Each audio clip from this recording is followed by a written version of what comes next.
بسم اللہ الرحمن الرحیم یا ایہا الرسول بلغ ما انزل الیک من ربک وَإِن لَّمْ تَفْعَلْ فَمَا بَلَّغْتَ رِسَالَتَهُ۔ اے پیغمبر، جو ارشادات اللہ کی طرف سے تم پر نازل ہوئے ہیں سب لوگوں کو پہنچا دو، اور اگر ایسا نہ کیا تو تم اللہ کے پیغام پہنچانے میں قاصر رہے، اور اللہ تم کو لوگوں سے بچائے رکھے گا، بے شک اللہ منکروں کو ہدایت نہیں کرتا۔ من كنت مولاه فهذا علي مولاه۔ يوم الغدير الناس بفرحانة من شال جفك يا علي مولانا، من شال جفك يا علي مولانا. يوم الغدير الناس بفرحانة من شال جفك يا علي مولانا، من شال جفك يا علي مولانا. علي علي علي علي علي علي علي علي علي علي علي. اعوذ باللہ من الشیطان اللعین الرجیم، بسم اللہ الرحمن الرحیم، الحمد للہ وکفی وسلام علی عبادہ الذین اصطفی۔ درود بھیجیے۔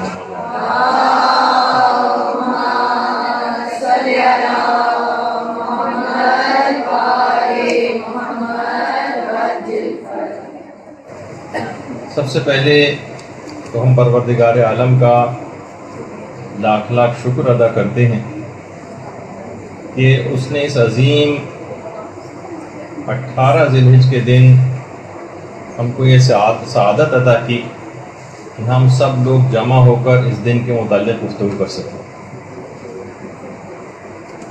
دیکھیے، غدیر فقط ایک تاریخی واقعہ نہیں ہے بلکہ ایک عقیدے کا نام ہے۔ غدیر گلشن توحید کے غنچوں کو سیراب کرنے والا پانی ہے۔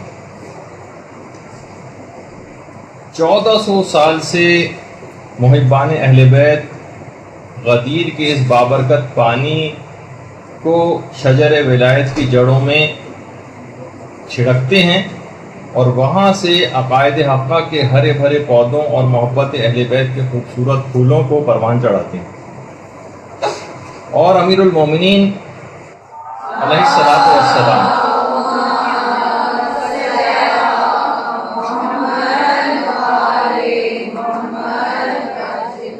سے بغض و عداوت رکھنے والوں سے اظہار برات کر کے اطراف کے کانٹوں اور شوریدہ زمین کی بنیادوں کو اکھاڑ پھینکتے۔ غدیر کے متعلق یہ بات کہی جاتی ہے کہ غدیر اصل میں ایک پل صراط ہے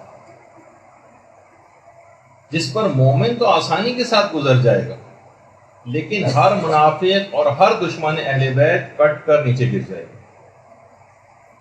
غدیر ایک ایسا پروگرام ہے جس کا منصوبہ ساز پروردگار عالم ہے، اعلان کرنے والے رسول خدا ہیں، اور اسے جادہ عمل پہنا ائمہ اطہار علیہم السلام۔ خود امیر المومنین علیہ الصلوۃ والسلام نے بھی بہت فخر و مباحت کیا، اور جب ایک شخص آیا اور آ کر آپ سے اس نے کہا کہ پیغمبر اسلام کی طرف سے آپ کے لیے پیغمبر کی عطا کردہ سب سے بڑی فضیلت کون سی؟ تو امیر المومنین علیہ الصلوۃ والسلام نے یہ بات ارشاد فرمائی کہ خدا کے حکم سے مجھے غدیر خم میں ولایت کا تاج پہنانا، یہ سب سے بڑی فضیلت مجھ کو عطا کی گئی۔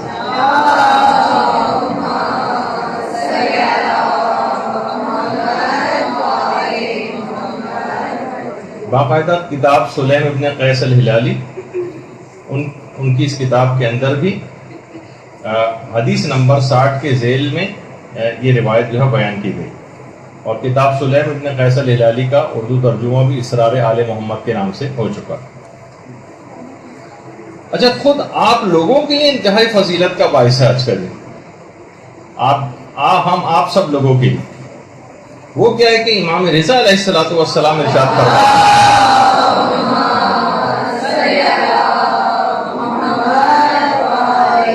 کہ امیر المومنین کی ولایت کو قبول کرنے والوں کی مثال آدم کے سامنے فرشتوں کے سجدہ کرنے کی مانند، اور جنہوں نے روز غدیر آپ کی ولایت کا انکار کیا ان کی مثال شیطان کی سی ہے کہ جس نے آدم کے سامنے سجدہ کرنے سے انکار کر دیا۔ یعنی ہم آپ لوگ جو کہ مولا کی ولایت کے اوپر عقائد مکمل طور پر ایمان رکھتے ہیں، ان کی مثال آدم کو سجدہ کرنے والے فرشتوں کی مانند قرار دی گئی۔ اور صرف یہی نہیں کہ انسانوں ہی کو فقط جو ہے انہی کے سامنے ولایت امیر المومنین پیش کی گئی، بلکہ کائنات کی ہر چیز پر ولایت امیر المومنین پیش کی گئی، ہر چیز پر، حتیٰ کہ آسمانوں تک کے اوپر پیش کی گئی۔ جب یہ ہمارے 8ویں امام یہ بات ارشاد فرماتے ہیں کہ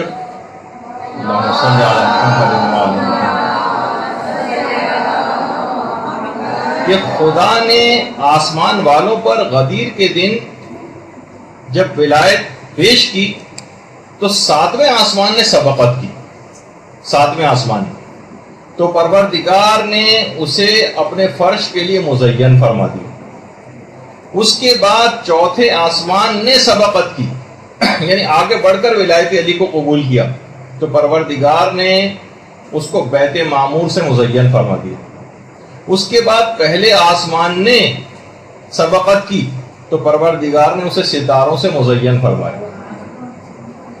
اور زمین کے حصوں کے اوپر جب ولایت پیش کی گئی تو سب سے پہلے مکے نے ولایت قبول کی، اس کے بعد مدینے نے ولایت قبول کی، اور اس کے بعد پھر کوفے نے ولایت قبول کی۔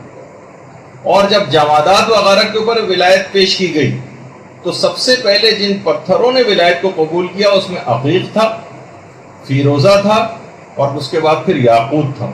یہی وجہ ہے کہ سب بڑے بڑے پریشس اسٹون جو ہیں جو کہے جاتے ہیں، انہوں نے ولایت علی کو قبول کرنے میں سبقت کی تھی۔ اسی طریقے سے یہ بھی کہا گیا ہے کہ سونے اور چاندی نے بھی ولایت کو قبول کرنے میں سبقت کی۔ یہی وجہ ہے کہ دنیاوی طور پر عزت اور مقام اور قدر و قیمت ان دھاتوں کی جو بہت بڑھ گئی۔ اور اسی طرح سے پانیوں کے اوپر ولایت کو پیش کیا گیا۔ وہ پانی کی جس نے ولایت کو قبول کیا وہ میٹھا ہو گیا، خوشگوار ہو گیا، استعمال کے قابل ہو گیا، اور وہ تمام پانی کے جو کڑوے ہیں، کھارے ہیں، شوریدہ ہیں، استعمال کے قابل نہیں، یہ وہ ہیں کہ جنہوں نے ولایت علی کو قبول کرنے سے انکار کیا۔ اسی طریقے سے روایتوں میں کہ پرندوں تک کے اوپر ولایت علی کو پیش کیا گیا۔ وہ تمام پرندے جو بہت خوش الحان ہیں، بہت اچھی آوازوں والے ہیں، یہ وہ ہیں کہ جنہوں نے ولایت علی کو قبول کیا۔ تو بہرحال آپ نے دیکھا کہ جو فصیح ترین جو گفتگو کرتے ہیں یہ سب وہ ہیں کہ جنہوں نے ولایت علی کو اس انداز سے قبول کیا۔ یہ وہ دن ہے بہرحال کہ جب حضرت آدم علیہ السلام کی توبہ قبول ہوئی، حضرت ابراہیم کو آتش نمرود سے نجات ملی، حضرت موسیٰ نے اسی دن حضرت ہارون کو اپنا جانشین مقرر کیا حضرت موسیٰ نے۔ یہ وہی دن ہے جس دن حضرت عیسیٰ علیہ السلام نے حضرت شمعون کو اپنا جانشین مقرر کیا۔ یعنی انتہائی عظمت کا حامل یہ دن ہے کہ جب ہم اس دن کے اندر سانس لے رہے ہیں۔ اور یہی وجہ ہے کہ ہمارے چھٹے امام امام جعفر صادق علیہ السلام فرماتے ہیں،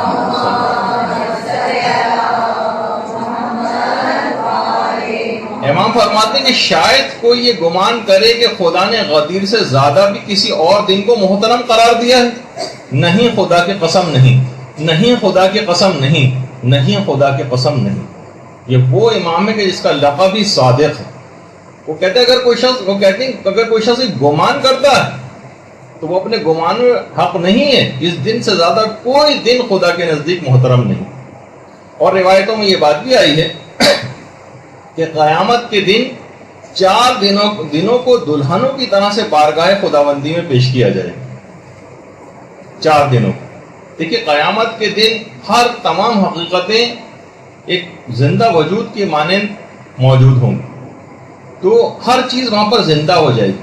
ان 4 دنوں کو دلہن کی مانند بارگاہ خداوندی میں قیامت کے روز پیش کیا جائے گا، جس میں سے ایک تو عید الفطر ہے، ایک عید قربان والا دن ہے، ایک روز جمعہ ہے جس کو روایت میں اس کو بھی عید کا اور خوشی کا دن قرار دیا گیا ہے، اور ایک ہے عید غدیر۔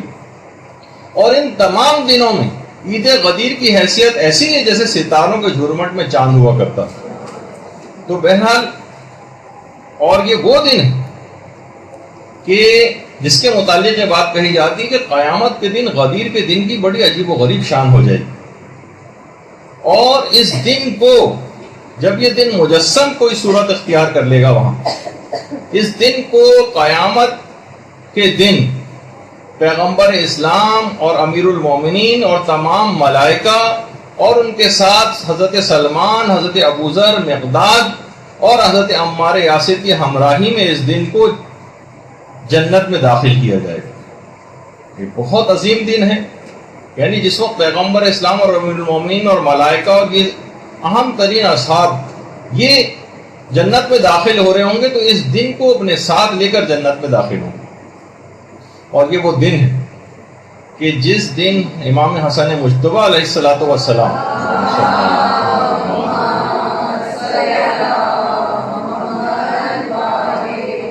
امام حسن کے گھر جشن منایا جاتا تھا، اور خود امیر المومنین علیہ الصلوۃ والسلام بھی اس جشن میں تشریف لے جاتے تھے. اس جشن میں مہمانوں کی خوب پذیرائی ہوا کرتی تھی، خاطر مدارت ہوا کرتی تھی. اور یہ وہی دن ہے کہ جس کے متعلق 8ویں امام یہ جملہ ارشاد فرماتے ہیں کہ آج کے دن ملائکہ شیعوں کے لیے مسلسل استغفار کرتے رہتے ہیں. اور بڑی عجیب و غریب شان آج کے دن کی 18 ذی الحجہ کے دن.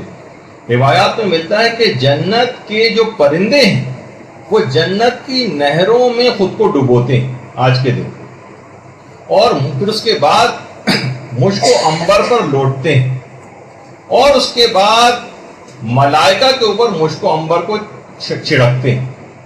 بڑا عجیب و غریب آج کا دن. دیکھیے کیوں نہ ہو یہ عظیم دن کہ ولایت علی کے بغیر جنت میں داخلہ ناممکن. ولایت علی کے بغیر جنت میں داخلہ قطعاً ناممکن. بہت سارے سلسلے میں واقعات وغیرہ بھی بیان کیے گئے ہیں، جو کہ ابھی آگے چل کر ہو سکتا ہے کہ ہم اپنی گفتگو میں ذکر بھی کریں. تو بہرحال آج کے دن کی آسمانوں میں بہت ہی عجیب و غریب قسم کی حالت ہوتی ہے. ہمارے چھٹے امام امام جعفر صادق علیہ الصلوۃ والسلام ارشاد فرماتے ہیں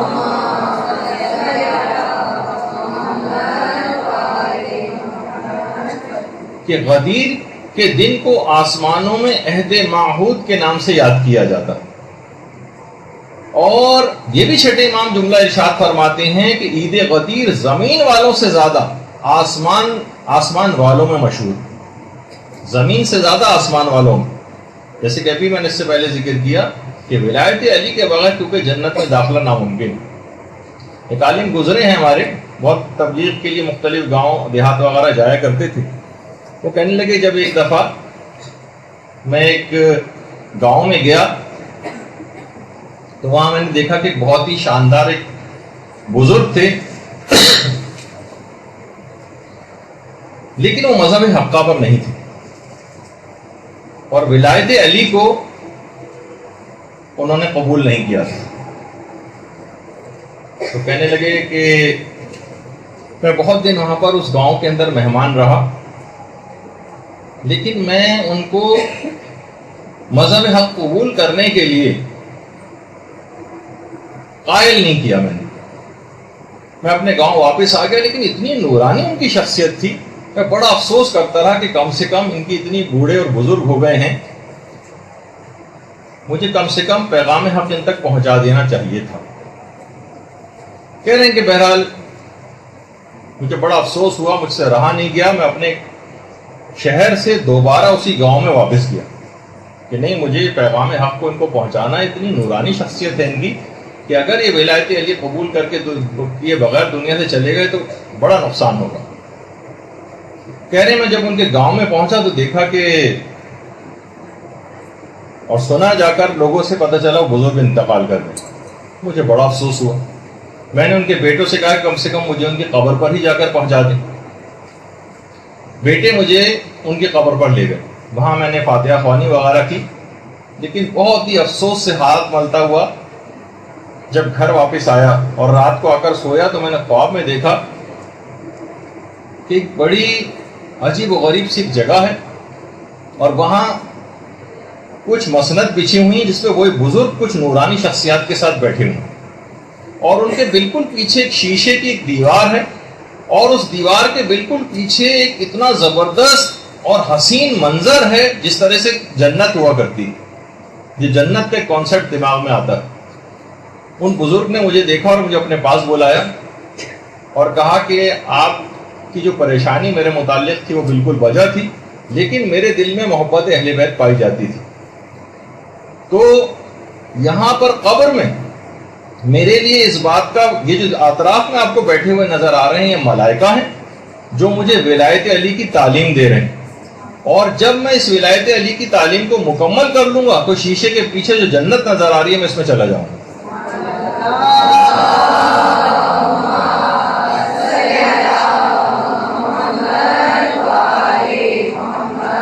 کیونکہ ولایت علی کے بغیر جنت میں داخلہ ناممکن ہے. اور ایک واقعہ وہ ہے کہ جو کہ ہم نے موت کی جب ہماری گفتگو ہوئی تھی اس میں بھی سنایا تھا، آیت اللہ سید محمد حسین طباطبائی کا. بیچ میں ذکر آ گیا تو مجھے یہ بات یاد آ گئی تو ذکر کرتا ہوا جا رہا ہوں، اگرچہ بیچ میں اس کا آنا نہیں تھا ذکر، لیکن بہرحال کہ آیت اللہ محمد حسین طباطبائی براہ راست اپنا یہ واقعہ سنا رہے. کہہ رہے میں چھوٹا تھا اس زمانے میں، جوانی کا بالکل ابتدائی دور تھا. ہم جس علاقے میں رہا کرتے تھے وہاں ایک آفندی قبیلہ رہا کرتا تھا جو مذہب اہل بیت پر نہیں تھا. اس میں سے ایک بوڑھی عورت کا انتقال ہو گیا. اس بوڑھی عورت کی ایک بچی تھی، ایک بیٹی اس کی، ماں سے اتنی زیادہ جذباتی وابستگی رکھتی تھی کہ اس نے رو رو کے اتنا برا حال کیا اور ایسی دیوانہ وار کیفیت ہو گئی کہ ماں کو کسی صورت چھوڑ نہیں رہی. یہاں تک کہ ماں کو جب قبر میں لٹایا تو اس کی اتنی بری حالت ہو گئی کہ لوگوں نے گمان کیا کہ اگر اس کو ماں کے ساتھ نہیں رہنے دیا گیا تو یہ خود اسی وقت کہیں نہ مر جائے. تو لوگوں نے، علاقے کے لوگوں نے مشورہ کیا آپس میں اور کہا کہ ٹھیک ہے اب جب نہیں چھوڑ رہی ہے تو ایسا کرتے ہیں کہ قبر کو مکمل بند نہیں کرتے، تھوڑا سا حصہ کھلا رکھتے ہیں تاکہ ہوا اندر جاتی رہے، جب تھوڑا اس کو قرار آ جائے گا تو خود ہی باہر آ جائے گی. بہرحال شام کے وقت دفن کیا گیا تھا اس کو. رات کو لوگ اپنے گھر آ گئے کہ تھوڑا سا اس زمانے میں اتنے زیادہ ڈر اور خوف کا سما قبرستانوں میں اس لحاظ سے نہیں ہوتا تھا. اس کو بہرحال چھوڑ دیا قبر میں ماں کے ساتھ. یہ خود، اچھا یہ الگ سے کوئی واقعہ نہیں، آیت اللہ سید محمد حسین طباطبائی نے خود یہ واقعہ کہا کہ ہمارے اپنے محلے میں پیش آیا. کہہ رہے اگلے دن جب لوگ اس کو گئے، اس کو لڑکی کو دیکھنے کے لیے، اس کو نکالنے کے لیے، تو دیکھا جب کہ بہت ہی عجیب و غریب منظر ہے. وہ لڑکی جو کہ جوان تھی کسی بڑھیا کی جیسی شکل کے اندر تبدیل ہو گئی، چہرے پہ جھریاں پڑ گئی اور سر کے سارے بال سفید ہو چکے. اس سے پوچھا یہ کیا ماجرا، یہ کیا حال تمہارا ہو گیا؟ کہا کہ جب رات ہوئی آپ لوگ سب چلے گئے تو اس وقت اچانک سے قبر میں کچھ شخصیات تشریف لائیں اور میری ماں سے آ کر سوال و جواب کرنے شروع کی. تیرا رب کون ہے، تیرا رسول کون ہے، تیری کتاب کون سی ہے، تیرا قبلہ کون سا ہے، تیرا نبی کون ہے.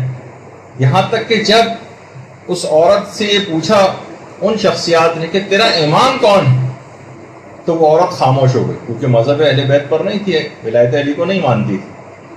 وہ خاموش ہو گئی. کہہ رہے ہیں اس کے بعد ان نورانی شخصیات کے پیچھے ایک عظیم نورانی شخصیت کھڑی ہوئی تھی جس نے میری ماں کی طرف اشارہ کر کے فرشتوں سے کہا، یعنی جو وہ نورانی شخصیات موجود تھیں، کہ میں اس عورت کا امام نہیں ہوں. اور یہ کہہ کے وہ شخصیت واپس چلی گئی. کہہ رہے بس ان شخصیت کا جانا تھا کہ فرشتوں نے آگ کا ایک گرز نکالا اور میری ماں کے اس طرح سے مارا کہ پوری قبر جو ہے وہ آگ سے بھر گئی. اور اتنا دہشت زدہ کرنے والا وہ تھا کہ یہ جو میری حالت آپ کو نظر آ رہی ہے اس رات کے اس واقعے کی وجہ سے. کہہ رہے ہیں اس واقعے کے بعد بہت شہرت ہوئی اس واقعے کی اور وہ پورا آفندی قبیلہ اس نے مذہب حقہ کو اختیار کر لیا. درود بھیجیے محمد.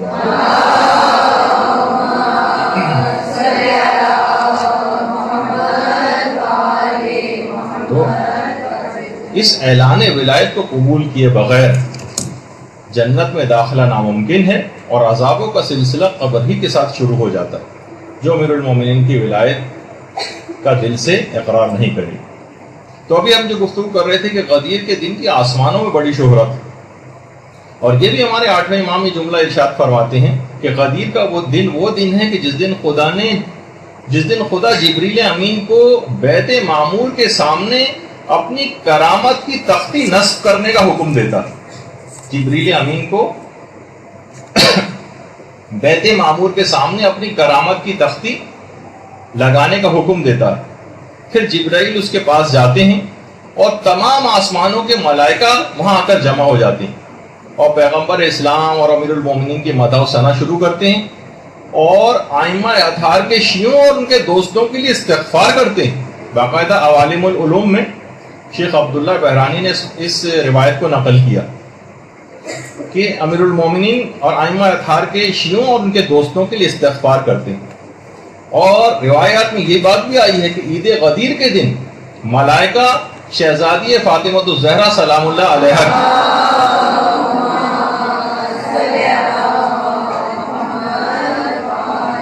شہزادی کونین کی نچھاور کے تحفے ایک دوسرے کو ہدیہ دیتے ہیں.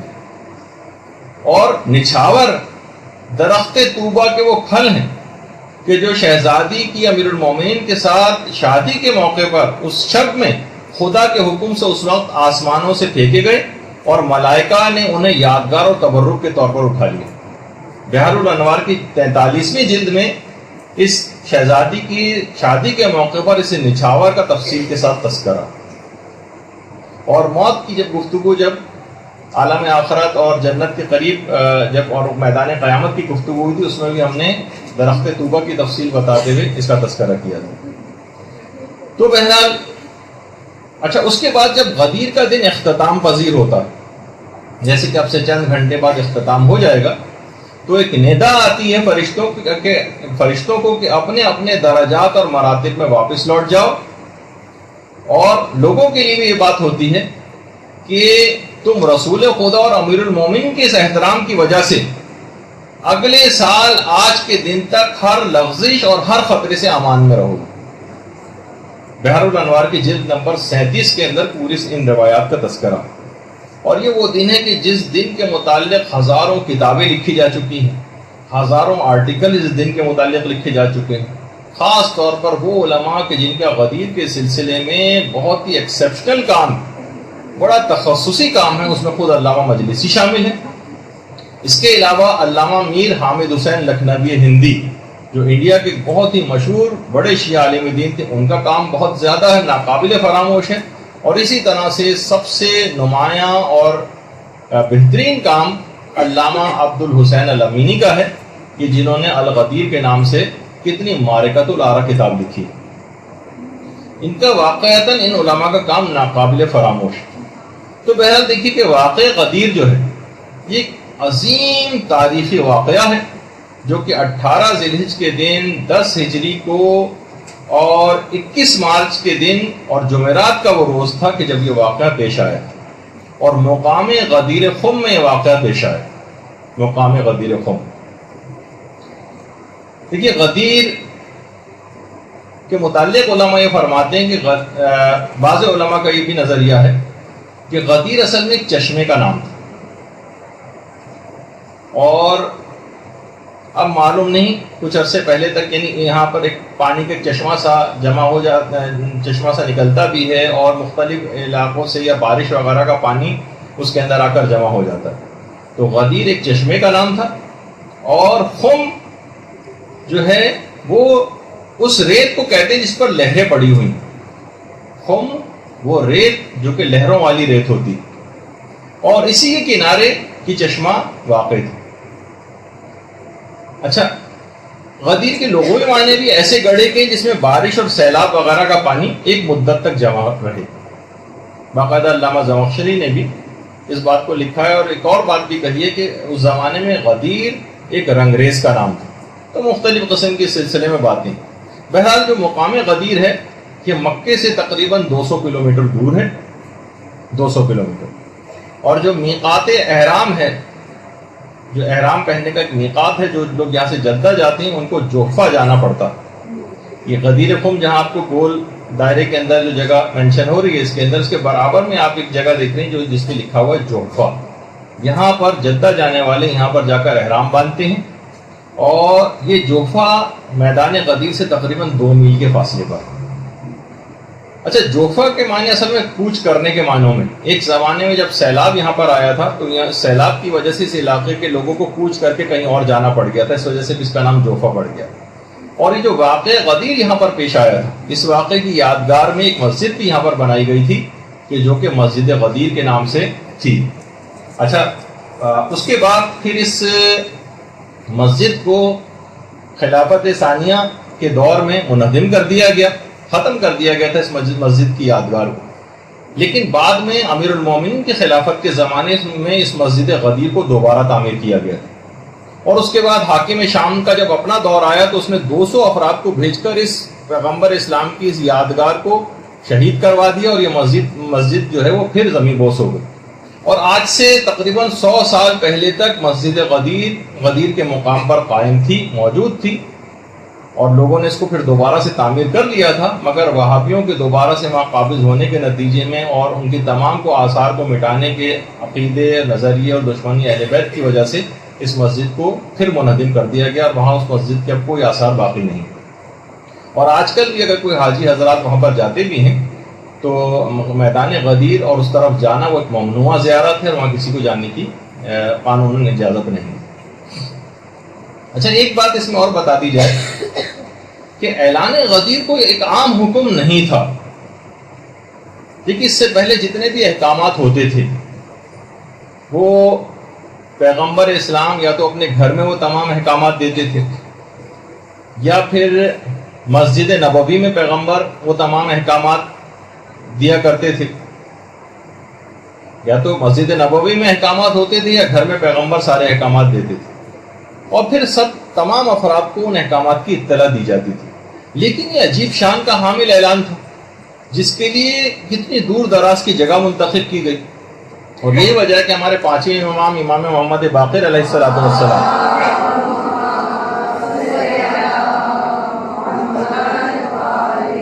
فرماتے کہ غدیر کے دن کی معنی کسی حکم کا بھی اعلان نہیں ہوا جیسا کہ غدیر کے دن کا اعلان ہوا، اور کہا کہ اے رسول اگر تم نے اس حکم کو نہیں پہنچایا تو گویا کوئی کار رسالت ہی انجام نہیں دیا۔ آج تک کبھی کسی حکم کے متعلق پیغمبر کو یہ بات نہیں کہی گئی، کسی حکم کو پہنچانے میں پیغمبر اتنے متفکر نہیں ہوئے، اتنے پریشان نہیں ہوئے جتنا اس حکم کے پہنچانے میں پریشان ہوئے، کیونکہ پیغمبر اسلام اس بات کو جانتے تھے کہ اگر اس بات کو لوگوں نے قبول نہیں کیا تو امت کے لیے ہلاکت ابدی مقرر ہو جائے گی، جنت میں ان کا داخلہ ناممکن ہو جائے گا۔ کسی بھی حکم کو بیان کرنے میں پیغمبر نے کبھی اتنے بڑے مجمع کا سہارا نہیں لیا، اس سے پہلے اتنا بڑا مجمع کہ ایک خاص وقت میں ایک خاص انداز سے پیغمبر نے تمام افراد سے اقرار لیا، اور اس سے پہلے کبھی اس طرح سے عہد اور کوئی بیعت نہیں لی تھی پیغمبر نے جس طرح سے اس دن لی۔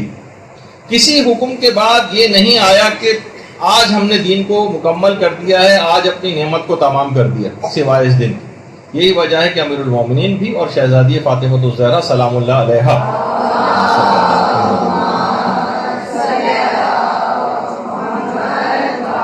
کا باقاعدہ یہ فرمان ہے کہ پیغمبر نے غدیر میں کسی کے لیے کوئی عذر باقی نہیں چھوڑا، کوئی عذر باقی نہیں چھوڑا۔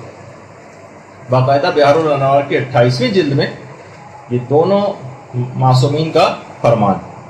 اچھا، تھوڑا سا ہم واقع غدیر کا صرف ایک آدھ پہلو اب تک آپ سنتی رہی ہیں، لیکن اس پورے واقعے کے اندر ہوا کیا تھا، اس وقت شیطانوں کی کیا حالت تھی، اس وقت آسمانوں کی کیا حالت تھی، اس وقت جبرائیل کیا کر رہے تھے، منافقین کیا آپس میں باتیں کر رہے تھے، پورا ایک سینیریو اور ایک واقعہ ہے جو بھی آپ کے سامنے ہم پیش کرنے والے ہیں۔ لیکن اس سے پہلے ایک بات کا ذکر کر دیا جائے، وہ یہ کہ دیکھیے پیغمبر اسلام کی اعلان ولایت سے پہلے پیغمبر نے کچھ تدبیریں کی۔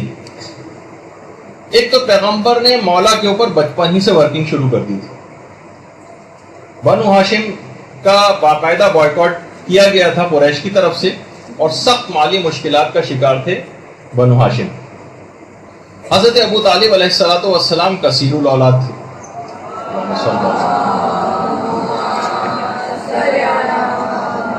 تو پیغمبر اسلام نے اپنے چچا حضرت عباس، جو کہ اس وقت بنو ہاشم کے نسبتاً مالدار افراد میں شامل تھے، پیغمبر اپنے چچا کے پاس آئے اور کہا کہ چچا جان، آپ کے بھائی ابو طالب عیالدار ہیں، سختی کے اندر زندگی گزار رہے ہیں، ہمیں چاہیے کہ ہم ان کے بوجھ کو کچھ ہلکا کریں، اور ان کے بچوں میں سے ایک بچے کو میں اڈاپٹ کر لیتا ہوں، گود لے لیتا ہوں، ایک کو آپ لے لیجیے۔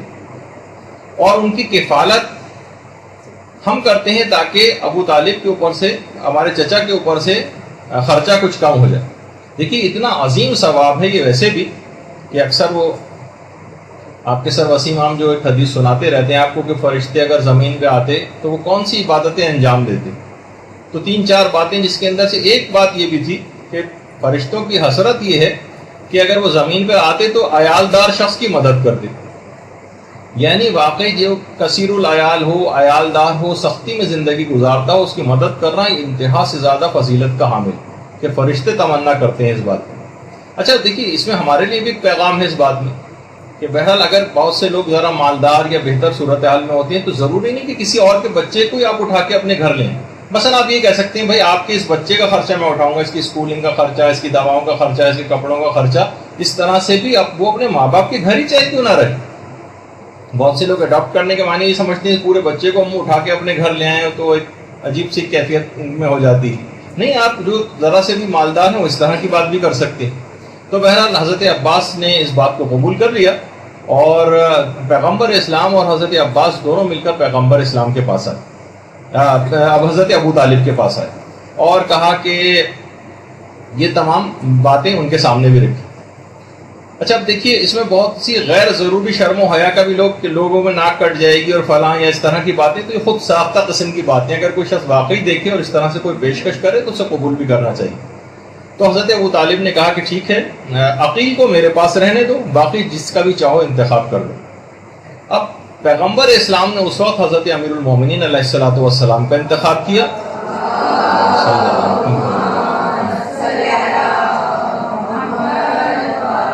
اور پیغمبر اسلام کے چچا نے حضرت جعفر کا انتخاب کیا۔ بس اس وقت سے پیغمبر اسلام کے ساتھ ساتھ امیر المومنین رہے، اور امیر المومنین فرماتے ہیں کہ رسول خدا اور حضرت خدیجہ اس وقت خانہ کعبہ میں جب نماز کے لیے جاتے تھے تو ان میں تیسرا میرے علاوہ اور کوئی نہیں ہوتا تھا نماز کے لیے جب یہ لوگ جاتے تھے۔ اور پیغمبر اسلام جب پہاڑوں میں جایا کرتے تھے عبادت انجام دینے کے لیے تو اس وقت بھی میں جو ہے ان کے ساتھ ساتھ ہوا کرتا تھا۔ خود امیر المومنین ان دنوں کی یاد جب کرتے تھے تو نہج البلاغہ میں باقاعدہ فرماتے ہیں کہ تمہیں معلوم ہے کہ مجھ کو پیغمبر اسلام سے کس قدر قرابت اور قریبی منزلت حاصل ہے۔ مجھے بچپن سے ہی اپنی گود میں پیغمبر اسلام نے ایسے جگہ دی تھی کہ بس ہر وقت مجھے اپنے سینے سے لگائے رکھتے تھے، ہر وقت مجھے جب بھی ہوتا تھا مجھے اپنے بستر پر جگہ دیتے تھے اور مجھے ہر وقت اپنے کلیجے سے لگا کر رکھتے تھے۔ مسلسل اپنی خوشبو سے پیغمبر مجھے سرفراز فرماتے تھے، اپنے دانتوں سے غذا چبا چبا کر میرے منہ میں ڈالتے تھے۔ اور خود امیر المومنین فرماتے ہیں اپنے بچپن کے متعلق نہج البلاغہ میں کہ میں رسول کے پیچھے یوں رہتا تھا جیسے کوئی ناقہ یعنی اونٹنی کا بچہ اس کے پیچھے پیچھے رہتا۔ نہ انہوں نے میرے بیان کو کبھی جھوٹا پایا اور نہ میرے عمل کے اندر آج تک پیغمبر نے کوئی غلطی دیکھی، اور روزانہ پیغمبر اپنے اخلاق حسنہ کا ایک نمونہ روزانہ میرے سامنے پیش کرتے تھے اور مجھ کو اس پر عمل کرنے کی تلقین کرتے تھے۔ اور وہ سال جب پیغمبر غار حرا میں عبادت کے لیے تشریف لے جاتے تھے تو صرف میں ان کو دیکھتا تھا اور کوئی دوسرا دیکھنے والا نہیں ہوتا تھا۔ اس وقت رسول اور خدیجہ کے علاوہ اسلام کا کہیں گزر نہ ہوا تھا، اور ان میں تیسرا میں تھا۔ میں نور وحی رسالت کا مشاہدہ کرتا تھا، میں خوشبو رسالت سے اپنے دماغ کو معطر رکھتا تھا۔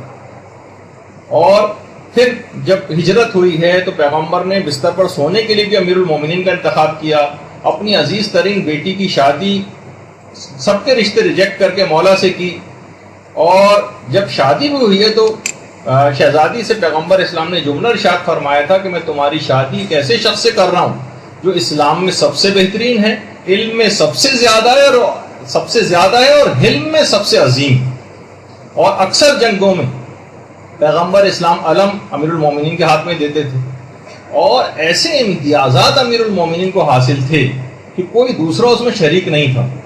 مسجد نبوی میں سب کے گھروں کے دروازے بند کر دیے گئے تھے سوائے علی اور فاطمہ کے گھر کے دروازے کے علاوہ۔ پیغمبر نے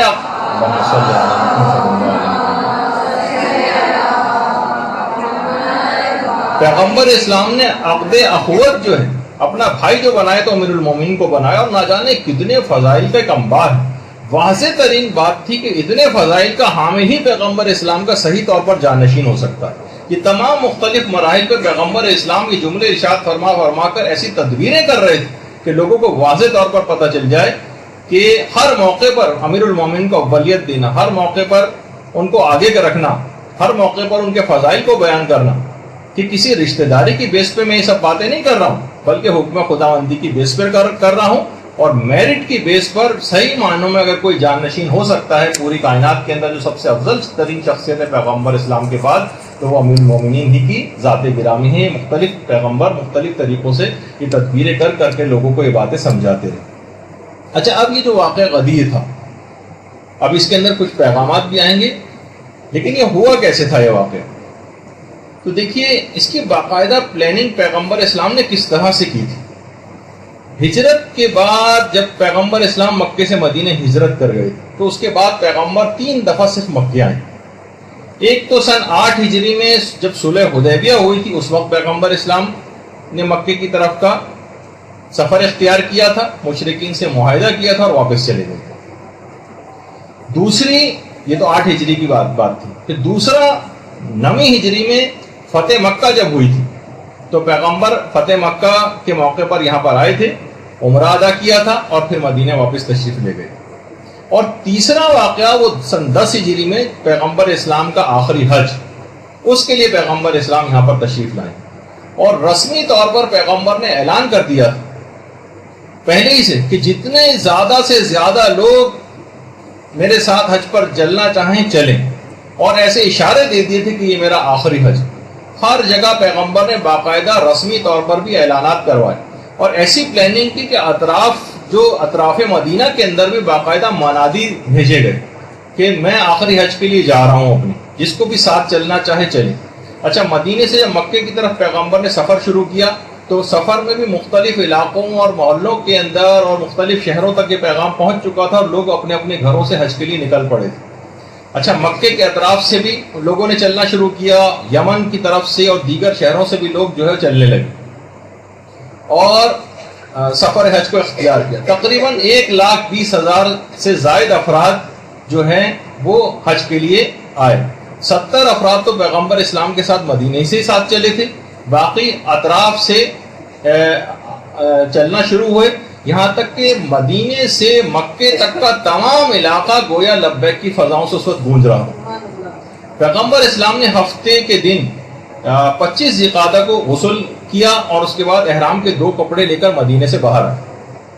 ذوالحلیفہ یا آبیار علی جس جگہ پر ایک مسجد شجرہ بھی ہے، جنہوں نے حج و عمرہ کیا ہے یقیناً اس مسجد کو دیکھا ہوگا.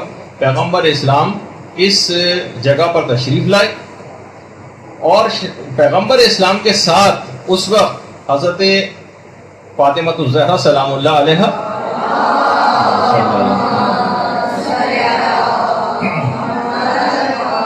امام حسن علیہ السلام، امام حسین علیہ السلام اور پیغمبر کی تمام ازواج جو تھیں وہ بھی پیغمبر کے ساتھ تھیں.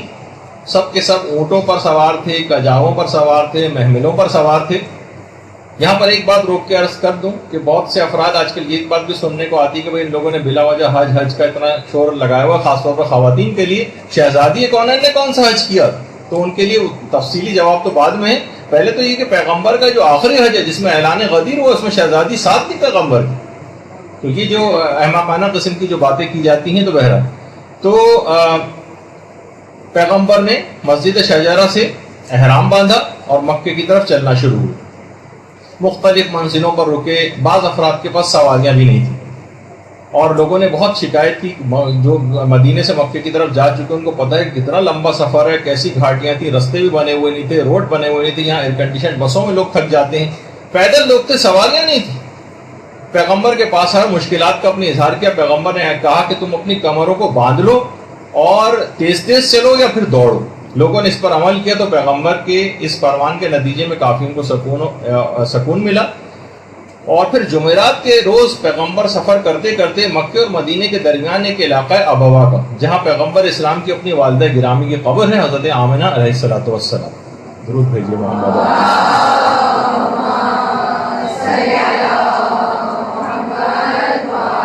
پیغمبر اسلام اپنی والدہ کی قبر پہ گئے، ان کی زیارت کی، اور اس کے بعد پیغمبر نے پھر اپنا سفر شروع کیا، اور جمعے کے روز پیغمبر اسلام پھر جوفا پہنچ گئے، جوفا جو ابھی اس سے پہلے بھی آپ کو دکھایا، اور جوفے کے بعد سے پھر پیغمبر اسلام ہوتے ہوتے اسی میدان غدیر سے گزرے جہاں حج کے بعد واپس آ کر اعلانات پیغمبر نے کی، اور غدیر خم سے گزرنے کے بعد اتوار کے روز اصفان ایک علاقہ ہے، وہاں رائٹ پہ یہاں پہ بورڈ بھی لگا ہوتا ہے آج کل اس میں کہ اصفان اس طرف ہے، تو اتوار کے روز اصفان پہنچے، پیر کی رات کو صرف ایک علاقہ ہے وہاں پہنچے، اور پھر منگل 5 ذی الحجہ کو پیغمبر اسلام مکے پہنچ گئے، مکے۔ اچھا، اس پورے سفر کے اندر ابھی تک آپ نے دیکھا کہ امیر المومنین کا کہیں نام نہیں، امیر المومنین کہاں تھے؟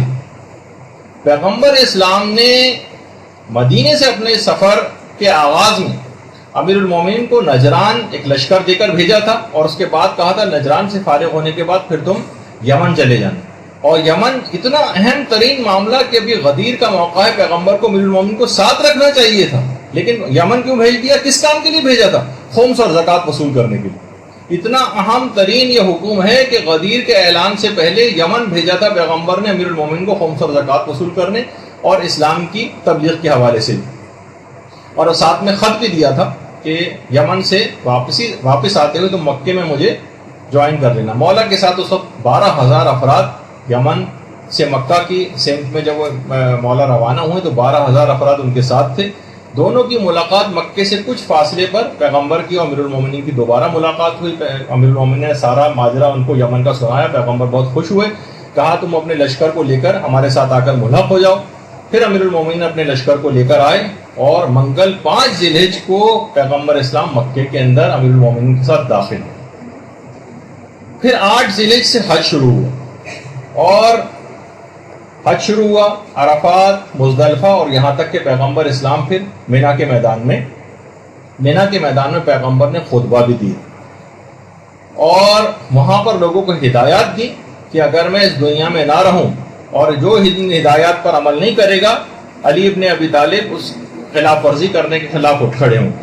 اور اس کے بعد پیغمبر نے پھر اس موقع پر مینا کے میدان میں حدیث ثقلین بیان کی، انی تارک فیکم الثقلین، یہ والی حدیث یہ پیغمبر نے وہاں پر دوبارہ بیان کی۔ اور اس خطبے کے اندر اہم ترین بات یہ تھی کہ مولا مسلسل اس خطبے کی تکرار حاجیوں کے درمیان کھڑے ہو کر رہے تھے تاکہ دور بیٹھنے والے حاجی بھی اس خطبے کے مندرجات کو سنیں۔ اور پھر پیغمبر اسلام نے ایک دوسرا خطبہ اس کے بعد مینا ہی میں مسجد خیف یا مسجد خیف میں دیا، اور اس میں آپ نے تفرقے کی بڑی سخت مذمت کی، اور مسئلہ خلافت کو مسجد خیف میں یہاں پر بیان کیا، حدیث ثقلین کو دوبارہ پڑھا، اور غدیر کے سلسلے میں اس طرح سے پیغمبر دماغ سازی اور زمین سازی کرتے جا رہے تھے۔ اس موقع پر منافقین نے مکمل خطرے کا احساس کر لیا اور پیغمبر کے اس خطبے کو بہت سیریس لیا، اور وہیں پر ان افراد نے باقاعدہ ایک ایگریمنٹ کیا اور قسمیں کھائیں کہ ہم پیغمبر کی اس منصوبے کو خاک میں ملائیں گے نعوذ باللہ، اور اپنے پروگرام کا آغاز کر دیا۔ اچھا، غدیر پر جانے سے پہلے پیغمبر نے تمام تبرکات اور میراث انبیاء کو اپنے حقیقی جانشین امیر المومنین کے حوالے کی۔ حضرت نوح اور حضرت ابراہیم کے جو صحیفے تھے اور حضرت آدم کے، وہ امیر المومنین کے حوالے کی۔ تورات اور انجیل وہ حوالے کی۔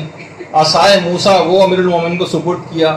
حضرت سلیمان کی انگوٹھی وہ امیر المومنین کو دی، اور اس طرح سے دیگر تبرکات انبیاء جو پیغمبروں کے پاس ہوتے ہیں اور اس کے بعد اماموں میں ٹرانسفر ہوتے ہیں، امیر المومنین کے سپرد کی۔ اور اس کے بعد ایک خصوصی ملاقات کی امیر المومنین سے، جس میں پوری رات اور پورا دن لگ گیا۔ نہ جانے اس میں کیا باتیں ہوئیں، کیا علوم جو ہے علوم نبوت وہ پیغمبر نے امیر المومنین کو منتقل کیے، کیا ہوا اس کی تو زیادہ تفصیل نہیں پتہ، لیکن پورے ایک رات اور ایک دن لگ گیا۔ اور مکے کے اس قیام میں جبریل رسمی طور پر مولا علی کے لیے لقب امیر المومنین پروردگار عالم کی طرف سے لے کر نازل ہوئے۔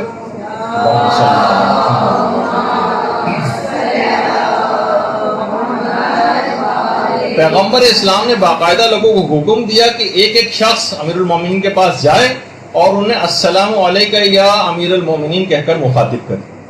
اس طرح پیغمبر اسلام نے اپنی زندگی میں اپنے تمام صحابہ سے مولا کے لیے امیر المومنین کے لقب کا اعتراف اور اقرار جو ہے وہ لے لیا۔ اس موقع پر بہت سی چیزیں ظاہر ہے کہ صحابہ بھی کلیریفائی کرنے کی کوشش کرتے تھے۔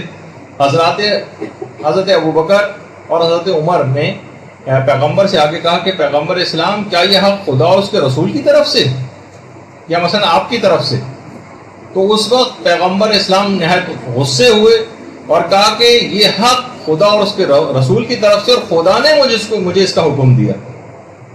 اور اس کے بعد پھر ظاہر ہے کہ اعمال مکہ وغیرہ وہ سب جو ہے وہ انجام دیے گئے، اور اس کے بعد مکے والوں کی بڑی شدید خواہش تھی، تقریباً 12 سال سے پیغمبر اسلام مکے سے دور تھے، اور کہا کہ پیغمبر کچھ عرصہ ہمارے پاس قیام کریں۔ پیغمبر اسلام اتنا اہم ترین یہ اعلان تھا کہ پیغمبر نے بالکل انتظار نہیں کیا، 12 سال ہو گئے تھے لیکن پیغمبر نے بالکل انتظار نہیں کیا، اور ایک سخت ترین حکم آ گیا کہ محتاجوں اور معذور افراد کے علاوہ کوئی شخص بھی مکے کے اندر نہ رہے، اور سب کے سب لوگ مقام غدیر خم کی طرف جو ہے وہ حرکت شروع کریں۔ مقام غدیر دیکھیے، مکے سے واپس آتے ہوئے غدیر ایسی جگہ کے اوپر واقع ہے، ایسا مقام ہے کہ جہاں سے حاجی حضرات اپنے راستے تبدیل کیا کرتے تھے۔ اچھا، پیغمبر نے مستقبل کے حوالے سے بھی اس جگہ کا انتخاب اس وجہ سے کیا تھا کہ جب بھی کبھی لوگ راستہ تبدیل کریں، یہاں سے گزریں، تو وہی واقعات ذہن نشین ہو جائے اور تجدید بیعت کر کے لوگ یہاں سے اس واقعے کی یاد تازہ کرتے ہوئے حاجی حضرات یہاں سے گزریں۔ غدیر دیکھیے، جیسے کہ ابھی سے پہلے ذکر ہوا، ایک بہت بڑا سا میدان تھا جہاں سیلاب اور چشمے وغیرہ کا پانی جو ہے آ کر جمع ہو جاتا تھا۔ ہم بہت سے مومنین حضرات بھی یہاں آتے ہیں اور یہاں پر آ کر جو ہے وہ غسل وغیرہ کرنا، اور یہاں پر درخت بھی تھے، یعنی درخت بھی تھے یہاں پر پانی بھی تھا، یعنی 3 دن رکنے کے اعتبار سے جو رسومات یہاں پر انجام پانی تھیں اعلان غدیر کے نتیجے میں 3 دن تک، اس کے لیے جگہ بڑی مناسب تھی، یعنی پانی بھی تھا، درخت بھی تھے، بہت مناسب جگہ تھی تاکہ اطمینان سے تمام رسومات کو ادا کیا جا سکے۔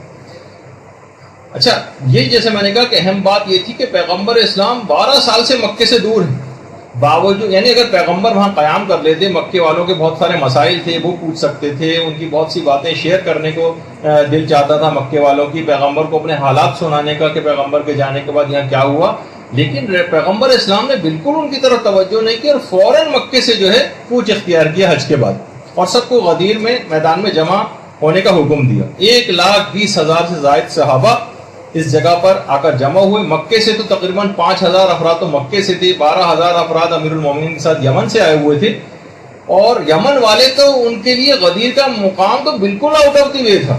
مثلا آپ کو ادھر سوراب گوٹ کی طرف جانا ہے اور آپ کو کہا جائے کہ آپ صدر میں جا کر جمع ہو جائیں سارے، تو کتنا مشکل بات تھی۔ یعنی پیغمبر نے بالکل برخلاف سمت میں ان کو جو ہے اپنی طرف غدیر کی جو ہے طرف بلایا۔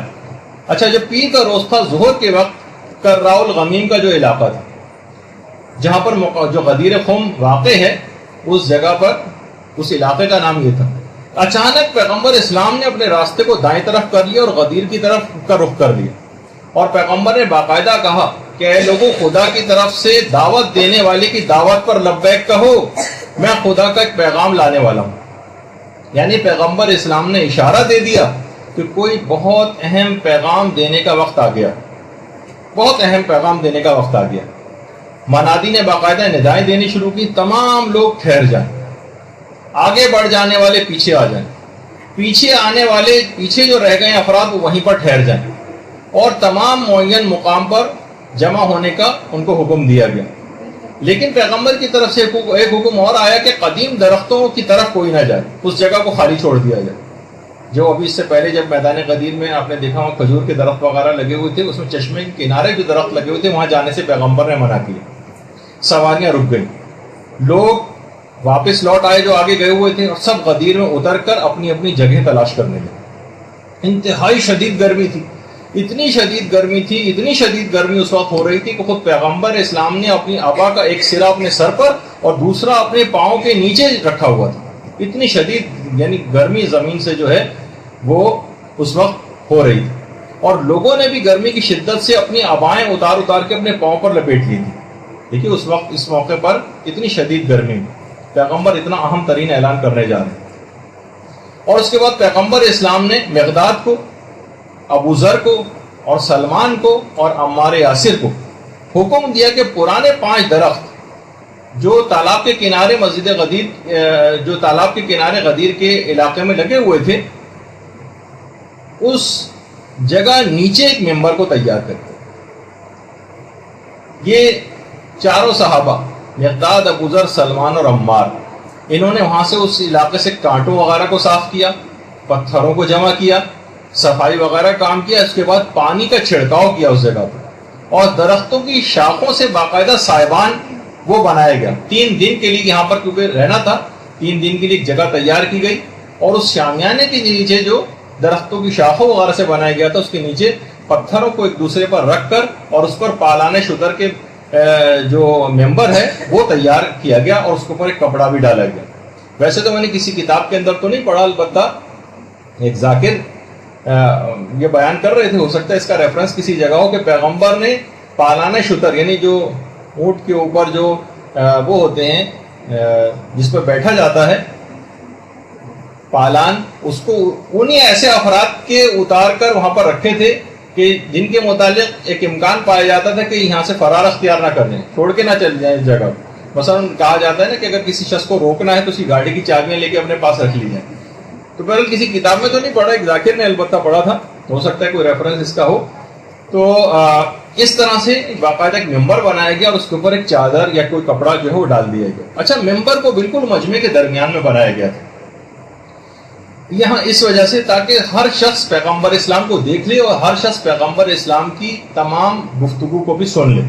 اور درمیان میں کچھ لوگ کھڑے کیے گئے تھے مجمع کے کہ پیغمبر اسلام جو کہیں وہ بات دوسروں آگے تک پیچھے تک پہنچاتے جائیں. کتنی زبردست پلاننگ جو ہے اس کے ساتھ ہوئی. اچھا، لوگ بہت شدت کے ساتھ انتظار کر رہے تھے، اور باقاعدہ اس وقت منادی نے ندا دی کہ اب نماز جماعت قائم ہوگی، نماز کا وقت آ گیا تھا. لوگ اپنی صفیں جو ہیں وہ درست کرنے لگے. پیغمبر اسلام جو تھے اپنے خیمے سے باہر آئے، اور اس کے بعد نماز جماعت کی امامت پیغمبر نے میدان غدیر میں فرمائی. ایک صرف ایک آپ کو احساس دلانے کے لیے، ویژوالائز کرانے کے لیے کہ وہاں پہ کیا ہوا ہوگا. تو پیغمبر اسلام نے نماز جماعت کی امامت کرائی. پھر پیغمبر اسلام ممبر پر تشریف لے گئے اور امیر المومنین کو اپنے پاس بلا لیا. خطبہ شروع ہونے سے پہلے مولا جو تھے وہ ایک زینہ نیچے کھڑے ہوئے تھے، اور پیغمبر اسلام نے اپنے دائیں ہاتھ امیر المومنین کے کندھے کے اوپر رکھا ہوا تھا. پیغمبر اسلام نے مجمع کے دائیں بائیں نگاہ ڈالی، صرف ایک ویژوالائز کرانے کے لیے آپ کو کہ کس طرح سے یہ ہوا ہوگا. سب لوگ انتظار میں تھے کہ پیغمبر کیا جملے ارشاد فرمانے والے. اچھا، جلسے کے ایک طرف عورتیں بھی بیٹھی ہوئی تھیں، اور اس طرح سے ان کا انتظام کیا گیا تھا کہ عورتیں بھی پیغمبر اسلام کو دیکھ بھی رہی تھیں اور سن بھی رہی تھیں. اس کے بعد پھر خطبہ شروع ہوا. کائنات نے ایسا حسین منظر اس سے پہلے کبھی نہیں دیکھا تھا کہ 2 عظیم شخصیات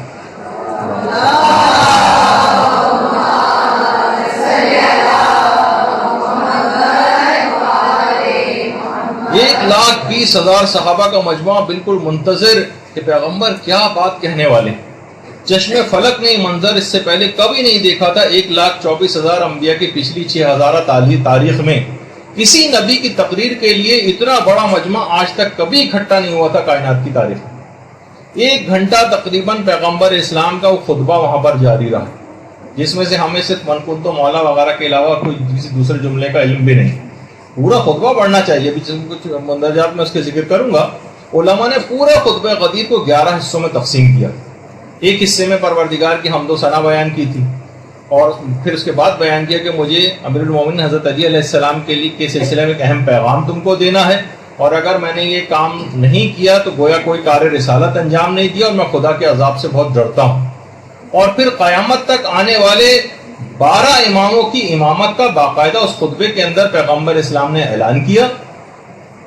اور پھر مولا کے ہاتھوں کو اپنے ہاتھ میں بلند کیا اور فرمایا من کنت مولا ہو فہذا علی مولا.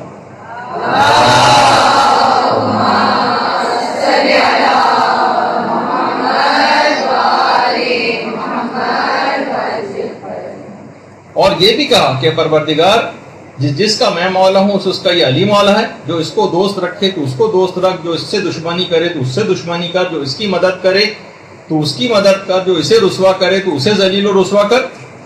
اور اس کے بعد تمام آئمہ جو اہل بیت ہیں ان کا بھی ایک تعارف کرایا، اور کہا کہ جو اس اعلان ولایت کو نہیں مانے گا اس کے پچھلے تمام اعمال اکارت اور حب کر دیے جائیں گے اور اس کا ٹھکانہ جہنم ہوگا۔ اس کے بعد امیر المومنین کے فضائل بیان کیے، خدا کے عذابوں کا تذکرہ کیا، اور ان آئمہ برحق کے مقابلے میں آئمہ ضلال جو گمراہ کر دینے والے آئمہ ہیں ان کا بھی تذکرہ ہوا، اور امام زمانہ علیہ الصلوۃ والسلام کا تذکرہ بھی اس خطبے میں ہوا،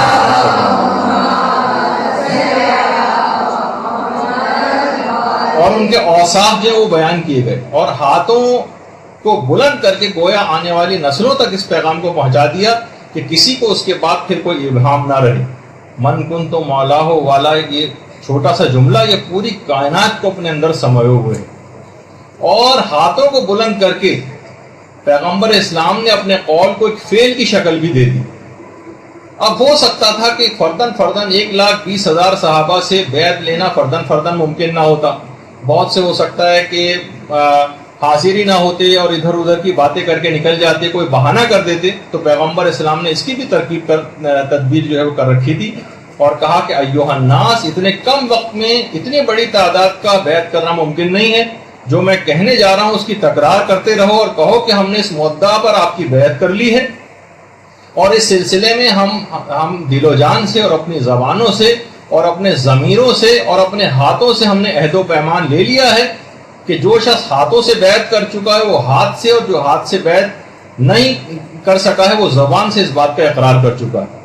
اور جیسے ہی پیغمبر نے اپنے خطبے کو ختم کیا تو بہت اختصار کے ساتھ، میں نے اتنا طویل خطبہ بس ایسی چند جملوں کے اندر گفتگو آپ کو آگے بڑھاتے یہاں تک لے کر آیا۔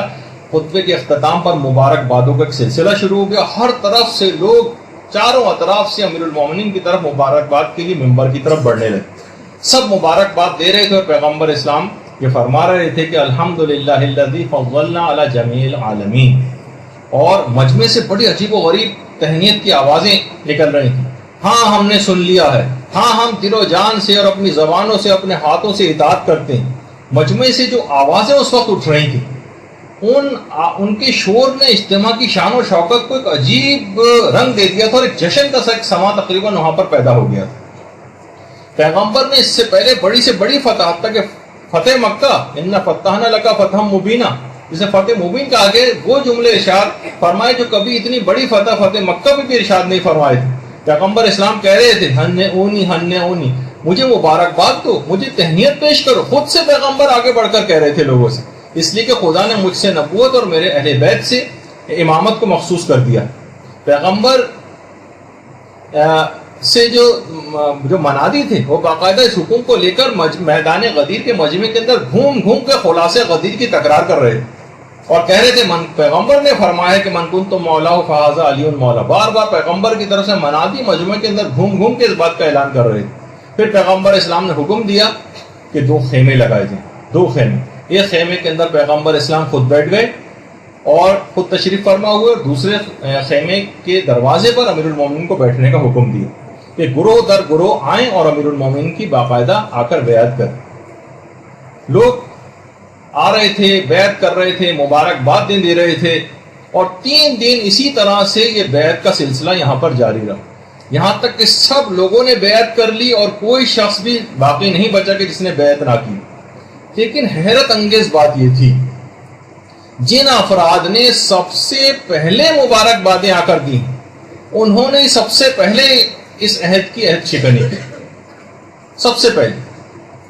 باقی جو افراد تھے اس کے علاوہ انہوں تو بے چون و چرا بیعت کر لی، لیکن 2 افراد ایسے بھی تھے جنہوں نے شک و شبے کا اظہار کیا اور پیغمبر سے آ کر کہا کہ یہ جو آپ نے ابھی اعلان کیا ہے، کیا یہ حکم خدا اور اس کے رسول کی طرف سے یا آپ نے اپنی ذاتی حیثیت میں اعلان کیا؟ پیغمبر نے ان 2 افراد سے فرمایا ہاں خدا اور اس کے رسول کے حکم پر میں نے اعلان کیا۔ اچھا، اس وقت عورتوں نے بھی بیعت کی۔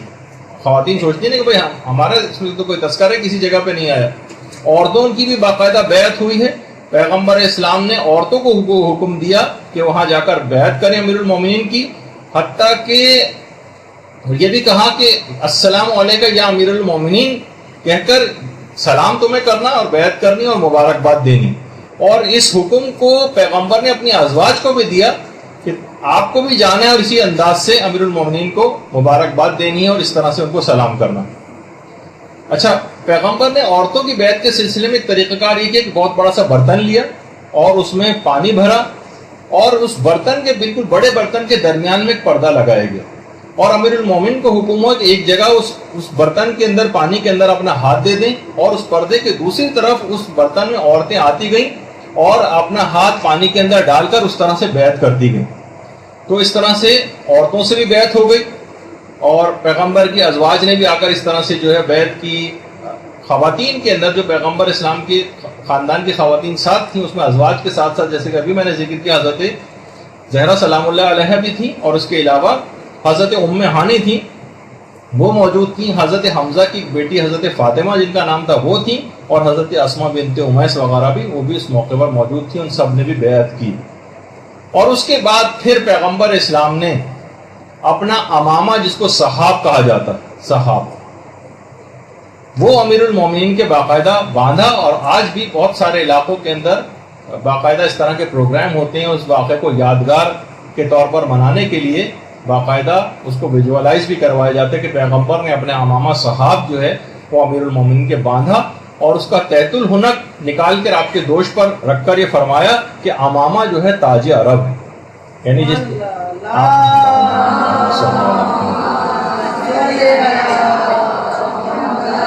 اور اس وقت پیغمبر اسلام نے امیر المومنین سے جملہ بھی کہا تھا کہ جب امیر المومنین فرماتے ہیں کہ خود پیغمبر اسلام نے یہ بات امامہ باندھتے وقت مجھ سے کہی تھی کہ یہ بدر و حنین میں اسی طرح کے امامہ باندھنے والے ملائکہ کے ذریعے پروردگار نے میری مدد کی تھی. اسی طرح کے امامہ باندھنے والے ملائکہ ہیں. اور اس دن کی یاد کے طور پر کیونکہ بہترین دن ہے، پیغمبر اسلام نے اس طرح سے اپنا ایک جانشین اور جو علم میں کائنات میں سب سے افضل ترین تھا پیغمبر کے بعد، اس کو اپنا جانشین مقرر کیا تھا. یہی وجہ ہے کہ اس دن کی یادگار کے طور پر امامہ کی جو باقاعدہ پہنانے کی ایک تقریب ایران کے اندر جو ہے مختلف مدارس میں منعقد ہوتی ہے، جس میں علماء کرام مختلف طالب علموں کو جو پہلی دفعہ امامہ باندھ رہے ہوتے ہیں اپنی تعلیم کے کسی مرحلے میں کامیابی حاصل کرنے کے بعد ان کو باقاعدہ آیت اللہ حضرات اسی طرح سے امامہ پہناتے ہیں. یہ جو آپ کے سامنے اس وقت الٹے ہاتھ پہ آیت اللہ ناصر مکارم شیرازی ہیں، دائیں ہاتھ پہ آیت اللہ صافی گل پائگانی ہیں اور نیچے جو ہے آیت اللہ تقی مصباح یزدی اور اسی طریقے سے آیت اللہ نوری حمدانی اور مختلف علماء اس طرح سے تقریبات جو ہے منعقد ہوتی ہیں. اچھا، عید غدیر کے دن میدان غدیر میں باقاعدہ قصیدہ خوانی بھی ہوئی جو بھی تھوڑی دیر بعد آپ اس مدرسے کے اندر بھی ہوگی. اور تمام مومنین بھی اس کام کو انجام دیتے ہیں. اور باقاعدہ پیغمبر اسلام کے ایک صحابی حسان ابن ثابت نے باقاعدہ اجازت آ کے طلب کی کہ میں اس موقع پر ایک قصیدہ کہنا چاہتا ہوں. پیغمبر اسلام نے حسان کو جو ہے وہ اجازت دے دی اور اس وقت حسان نے ایک قصیدہ اس جگہ پر پڑھا. پیغمبر اسلام نے اس طرح سے اجازت دی، کہا کہ حسان اللہ کے نام اور اس کی برکت کے ساتھ پڑھو. حسان ایک بلند ترین جگہ کے اوپر چلے گئے، مجمع چاروں طرف حسان کی اکٹھا ہو گیا اور ایک جشن کا سا سما بن گیا. اس کے بعد وہاں پر ایک پورا قصیدہ جو ہے پڑھا گیا. پیغمبر اسلام نے اس قصیدے کو پسند فرمایا اور کہا کہ اے حسان، بڑا اہم جملہ تھا، اے حسان جب تک تم اپنی زبان سے ہمارا دفاع کرتے رہو گے تب تک روح القدس تمہاری تائید کرتا رہے گا. جب تک تم اپنی زبان سے ہمارا دفاع کرتے رہو. بڑا بلیغ جملہ پیغمبر نے ارشاد فرمایا تھا کہ جس کے آگے چل کر پتہ چلا کہ پیغمبر نے اس جملے کو کیوں ارشاد فرمایا تھا کہ وہ پیغمبر مستقبل کی باتیں بھی دیکھ رہے تھے جو بھی آگے چل کر آئیں. اچھا، اب اس وقت جبرائیل انسانی شکل میں مجمع کے درمیان موجود تھے اور لوگوں کو منع کر رہے تھے کہ خبردار اپنے عہد و پیمان کو توڑنا دینا جو تم نے پیغمبر کے ساتھ کیا. اس وقت حضرت عمر نے رسول خدا کے پاس آئے اور کہا کہ یا رسول اللہ، آپ اس مرد کی باتیں سن رہے ہیں، کیا کہہ رہا ہے؟ پیغمبر نے کہا کہ تمہیں پتہ ہے کہ یہ مرد کون ہے؟ انہوں نے کہا نہیں. کہا یہ روح الامین جبریل ہے اور دیکھو تم اپنے ایمان کی حفاظت کرنا، کہیں کوئی عہد شکنی نہ کر دینا. اگر تم نے ایسا کیا تو خدا اور اس کے رسول تم سے بیزار ہو جائیں گے. پیغمبر نے سختی کے ساتھ اس حکم کو ارشاد فرمایا. اور اس کے بعد تیسرے دن کا جب اختتام ہوا، جب 3 دن وہاں پر تمام رسومات ہو گئی ہیں میدان غدیر میں، تو ایک بڑا عجیب و غریب وہاں پر واقعہ ہوا. حارث بن نعمان فہری اپنے 12 ساتھیوں کے ساتھ پیغمبر کے پاس آیا اور کہا میں آپ سے 3 سوالات کرنا چاہتا ہوں. 3 سوالات. ایک تو یہ کہ من کنتو مولاہو کا اعلان اللہ کی طرف سے یا آپ نے اپنی ذاتی حیثیت میں دیا؟ دیکھیے ایک تو اس نظریے کا ابطال بھی یہاں سے ہو جاتا ہے کہ ذرا سا بھی اگر یہ لوگ اس بات کو درک کر لیتے اور قرآن کی آیت سے بھی واقف ہوتے ما ینطق عن الہوی ان ہوا الا وحی یوحی کہ رسول اپنے خواہش نفس سے کوئی بات نہیں کرتا، وہ تو جو کچھ کہتا ہے وحی الہی اور حکم خدا ہوا کرتا. تو وہی سوال آ کے اس نے کیا کہ آپ نے ذاتی حیثیت میں کیا یا خدا کی طرف سے؟ پیغمبر اسلام نے کہا میں اپنا کوئی حکم ذاتی حیثیت میں نہیں کرتا، جو کچھ ہوتا ہے میں اجازت کے بغیر خدا کی کوئی اعلان نہیں کرتا ہوں. حارث نے کہا کہ اے خدا، اب آسمان کی طرف دیکھا اس نے، اے خدا محمد نے جو کچھ بیان کیا ہے صلی اللہ علیہ وآلہ وسلم،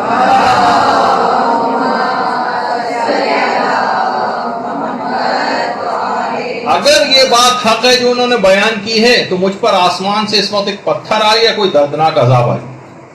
اسی وقت آسمان سے ایک پتھر آیا جو اس کے سر سے ہوتا ہوا نیچے سے جسم کے خارج ہو گیا اور اسی کا وہیں پر کام تمام ہو گیا. اسی وقت ایک آیت نازل ہوئی سأل سائل بعذاب واقع للکافرین لیس لہ دافع. اس ایک عذاب مانگنے والے نے عذاب مانگا اور کافروں کے لیے اس عذاب کو دفع کرنے والا کوئی نہیں، کوئی کافروں پر اس عذاب کو دفع نہیں کر سکتا. اچھا، جب ایک دفعہ میں نے اس آیت کی تفسیر ایک مشہور مسلمان مفسر کے ترجمہ قرآن کے اندر پڑھی تو یہاں اس کی تفسیر انہوں نے یہ لکھی ہوئی تھی، اس واقعے کا کہیں ذکر نہیں کیا تھا، بلکہ لکھا ہوا تھا ظاہر ہے جب انسان کوئی عذاب مانگے گا تو عذاب تو آئے گا ہی، نہیں مانگے گا تو نہیں آئے گا. یہ والی تفسیر لکھ کے بس اس سے اپنی جان چھڑا لی اور پورے واقعے کو نقل نہیں کیا. اور وہ من ماتا ولم یعرف والی جو حدیث ہے کہ جو اپنے زمانے کے امام کو نہ پہچانے وہ مر جائے گا تو کفر کی موت مرے گا یا جاہلیت کی موت مرے گا. تو ایک مشہور عالم دین نے اس کا جواب یوں لکھا تھا کہ ظاہر ہے اگر کسی زمانے میں کوئی امام ہوگا تو پہچانا جائے گا، نہیں ہوگا تو نہیں پہچانا جائے گا، فقط واللہ عالم. بس یہ لکھا، بہت مشہور عالم دین کی بات بتا رہا ہوں مسلمانوں کے. تو بہرحال اس قسم کی باتیں جب کوئی نہیں ہوتی، دلائل وغیرہ نہیں ہوتے تو پھر انسان اس طرح کی باتوں کا سہارا لیتا. اچھا، اب یہاں تک کہ جب یہ سورہ معارج کی آیات نازل ہو گئی اور یہاں پہ کافر کا لفظ بھی آ گیا، اس کا معنی یہ ہوئے کہ اگر کسی نے اعلان، یعنی کوئی عام حکم نہیں تھا، یہ اتنا خطرناک حکم تھا کہ فوراً، یعنی اس کا نتیجہ اتنا خطرناک تھا کہ فوراً عذاب آیا.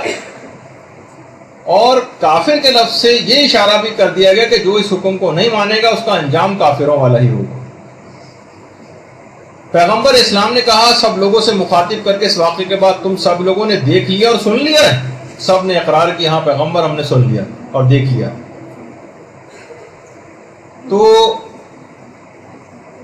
اب اس کے بعد خیر یہ واقعہ اختتام پذیر ہوا اور یہ دن ایام ولایت کے نام سے لوگوں کے ذہنوں میں بیٹھ گئے. سب نے آ کر پیغمبر اسلام سے خدا حافظی کی اور اپنے اپنے ملکوں اور شہروں اور علاقوں کا رخ کیا اور پیغمبر اسلام نے بھی اس کے بعد پھر مدینے کا رخ کیا. اچھا، اب یہ جو 3 دن کی تاخیر ہو گئی تھی، اس زمانے میں بھی کیلکولیٹڈ ڈیز ہوتے تھے، اگرچہ لوگ اونٹوں اور اس کے اوپر قافلوں میں سفر کرتے تھے لیکن لوگ اپنے حاجیوں کا مختلف علاقوں میں شہر سے باہر نکل کر استقبال کے لیے آ جاتے تھے کہ وہ لوگ اب پہنچنے والے ہوں. 1 دن گزر گیا، 2 دن گزر گئے، 3 دن گزر گئے. آپ سوچیں کہ کسی ہمارے حاجی کی فلائٹ وہاں سے چل پڑی ہو اور یہاں پر پہنچ نہ رہی ہو اور 3 دن تک کوئی اطلاع نہیں آئے، کوئی اس زمانے میں تو اس طرح کے کمیونیکیشن کے ذرائع نہیں تھے. لوگوں نفسیاتی طور پر اتنے زیادہ لوگ جو ہے وہ ہو چکے تھے، ایک لحاظ سے پریشان بھی تھے کہ جب کوئی سوچے کہ 3 دن بعد کوئی فلائٹ پہنچے تو سب سے پہلے لوگ سے یہ سوال کریں گے نا بھائی کیا ہوا تھا ان 3 دنوں میں، اتنے تاخیر کا سبب کیا ہوا. لوگوں نے پوری تفصیل کے ساتھ وہ واقعہ سنایا کہ تاخیر کا سبب یہ ہوا. پورا پھر واقعہ غدیر کو لوگوں نے تفصیل کے ساتھ بیان کر دیا اور اس طرح سے تمام علاقوں، تمام قبیلوں، تمام ملکوں اور تمام شہروں میں یہ اعلان غدیر ہر جگہ پہنچ گیا. البتہ یہ واقعہ اتنا سادہ سا نہیں رہا اور اتنا سادہ نہیں تھا کہ منافقین اور شیاطین اس کو آرام کے ساتھ ہضم کر لیتے. غدیر کے دن تمام شیاطین اور منافقین میں ایک صف ماتم بچھ گیا. منافقین کے اوپر غموں کے پہاڑ ٹوٹ پڑے اور سب کی امیدوں کے اوپر پانی پھر گیا. اور ابلیس، شیاطین اور منافقین جو تھے وہ سمجھ گئے کہ اگر اس رسول کے اس حکم پر عمل ہو گیا تو مسلمانوں کو گمراہ کرنے کا سارا رستہ ہی بند ہو جائے گا. وہ سب یہ اعلان سن کر سخت غمزدہ ہو گئے اور بلند آواز سے تمام شیاطین جو ہیں فریادیں کرنے لگے. اور یہ اعلان سن کر اس اعلان کو سن کر ابلیس نے ایک زوردار چیخ ماری. ابلیس زوردار چیخ. ابلیس کی چیخیں میدان غدیر کے اندر کئی چیخوں کا تذکرہ ہوا روایات کے اندر. ہمارے 5ویں امام محمد باقر علیہ الصلوۃ والسلام فرماتے ہیں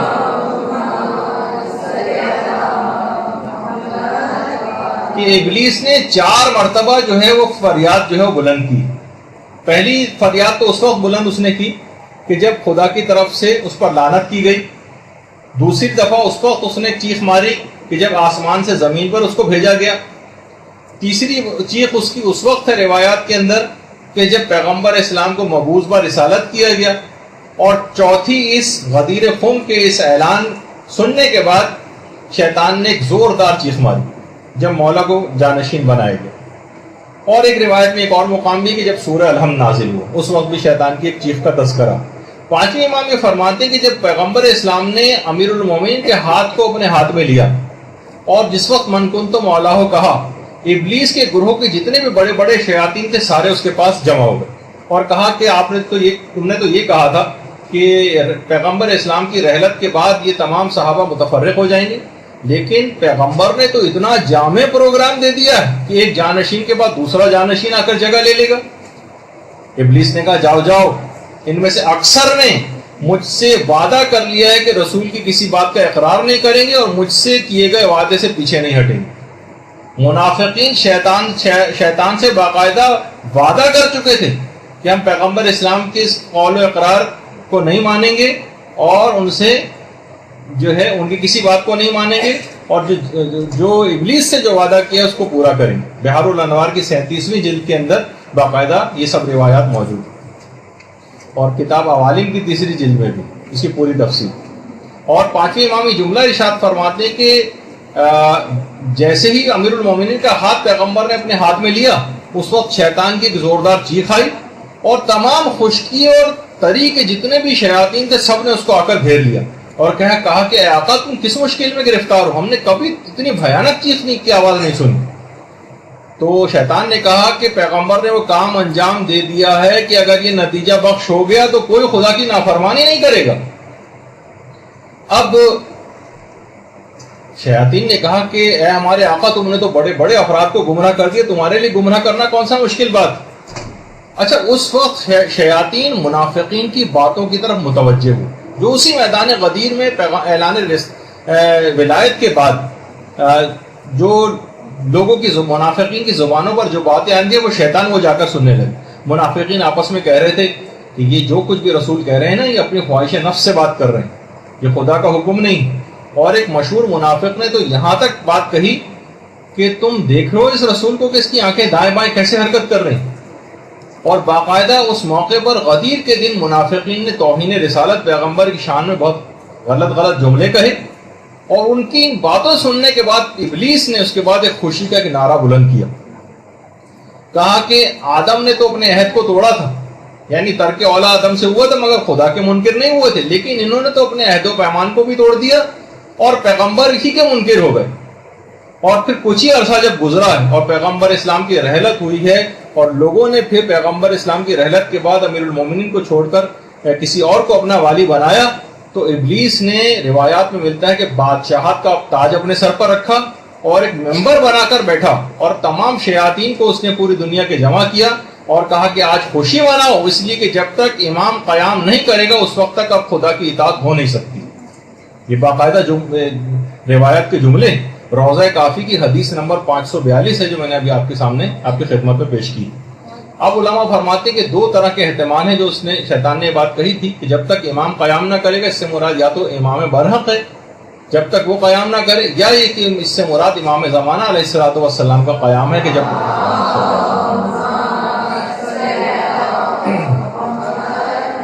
کہ جب تک وہ قیام نہ کریں جب تک کہ خدا کی اب اطاعت ہو نہیں سکے گی. اور ایک اور روایت میں ہمارے چھٹے امام امام جعفر صادق علیہ الصلوۃ والسلام فرماتے ہیں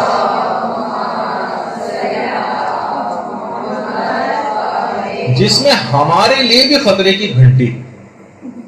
وہ کیا ہے؟ شیطان کی 3 چیخوں کا تذکرہ غدیر کے دن. ایک تو جب پیغمبر اسلام نے اعلان ولایت کیا تو شیطان کی ایک چیخ کی آواز آئی, سب جمع ہو گئے. لوگوں نے جو اس کے شیاطین تھے آ کر پوچھا کہ آپ نے کیوں ایسی چیخ ماری؟ کہنے لگا وائے ہو تم پر, آج کا دن تو عیسیٰ کے دن کی مانند, یعنی حضرت عیسیٰ نے جب شمعون کو اپنا جو ہے جانشین مقرر کیا تھا. پھر اس کے بعد پھر شیطان نے ایک زوردار چیخ ماری, شیاطین پھر جمع ہو گئے. کہا کہ اب کیا بات ہو گئی؟ کہا آج خدا نے میرے قول کے لیے ایک آیت کو نازل کر دیا جو سورہ سبا کی آیت ہے, وَلَقَدْ صَدَّقَ عَلَيْهِمْ إِبْلِيسُ ظَنَّهُ فَاتَّبَعُوهُ إِلَّا فَرِيقًا مِنَ الْمُؤْمِنِينَ, کہ آج ان پر ابلیس نے اپنے گمان کو سچ کر دکھایا اور مومنین کے گروہ کے علاوہ سب لوگوں نے ابلیس کی تابعداری کی.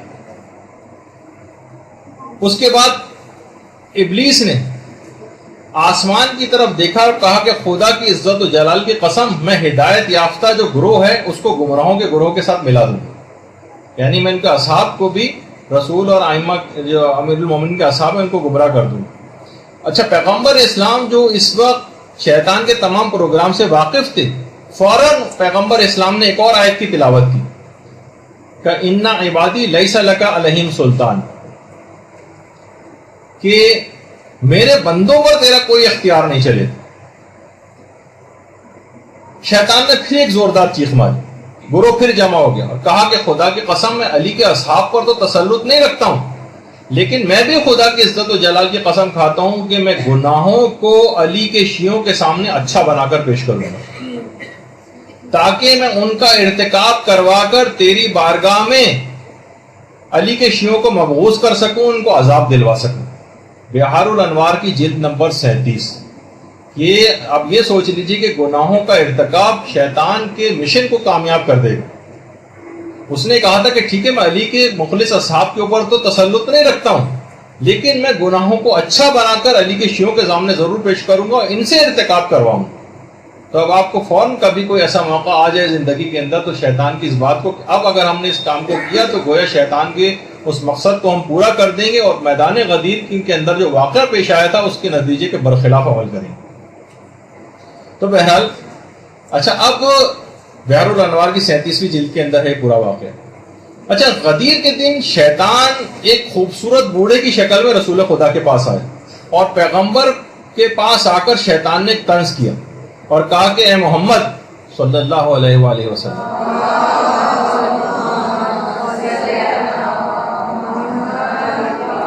کتنے کم افراد ہیں جو آپ کی گفتگو کے مطابق واقعی طور پر آپ کی بیعت کرنے والے ہیں, کتنے کم. اچھا, پھر پیغمبر اسلام نے حلال و حرام سے متعلق بھی خطبہ غدیر کے اندر بہت کچھ گفتگو فرمائی ہے اور احساس دلایا ہے کہ اس میں کوئی رد و بدل نہ کریں اور خدا اور اس کی حجتوں نے جو کچھ بیان کر دیا بس حکم خدا کو وہیں تک رکھیں, اس کے مطابق عمل کریں.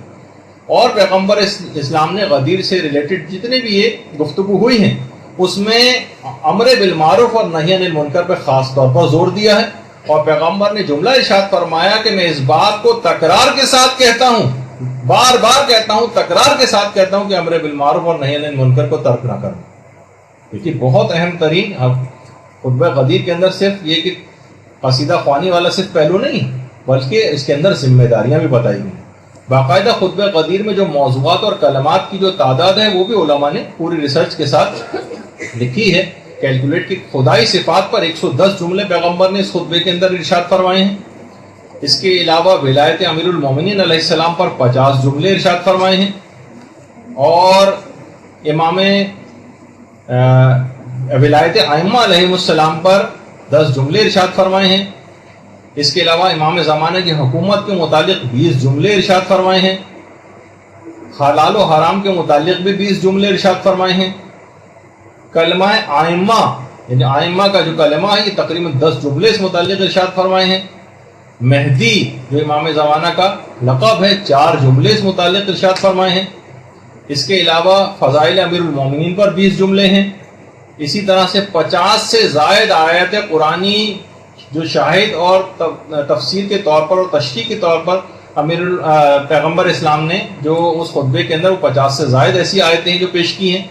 اور خود غدیر خم کے اس پس منظر میں واقع غدیر کے تقریباً 10 آیات قرآنی تو 10 سے زائد آیت قرآنی تو نازل ہوئی. ایک آدھ آیت صرف سے صرف لوگ واقف ہیں، لیکن 10 سے زائد آیتیں کم سے کم غدیر خم کے پس منظر میں نازل ہوئی.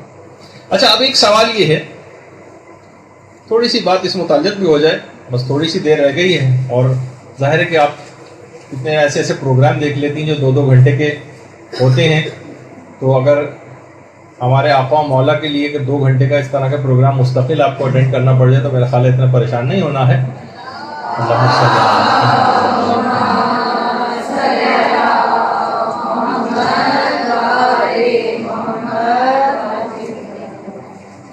اچھا، تو کہ پیغمبر اسلام نے آخر بیعت کیوں لی؟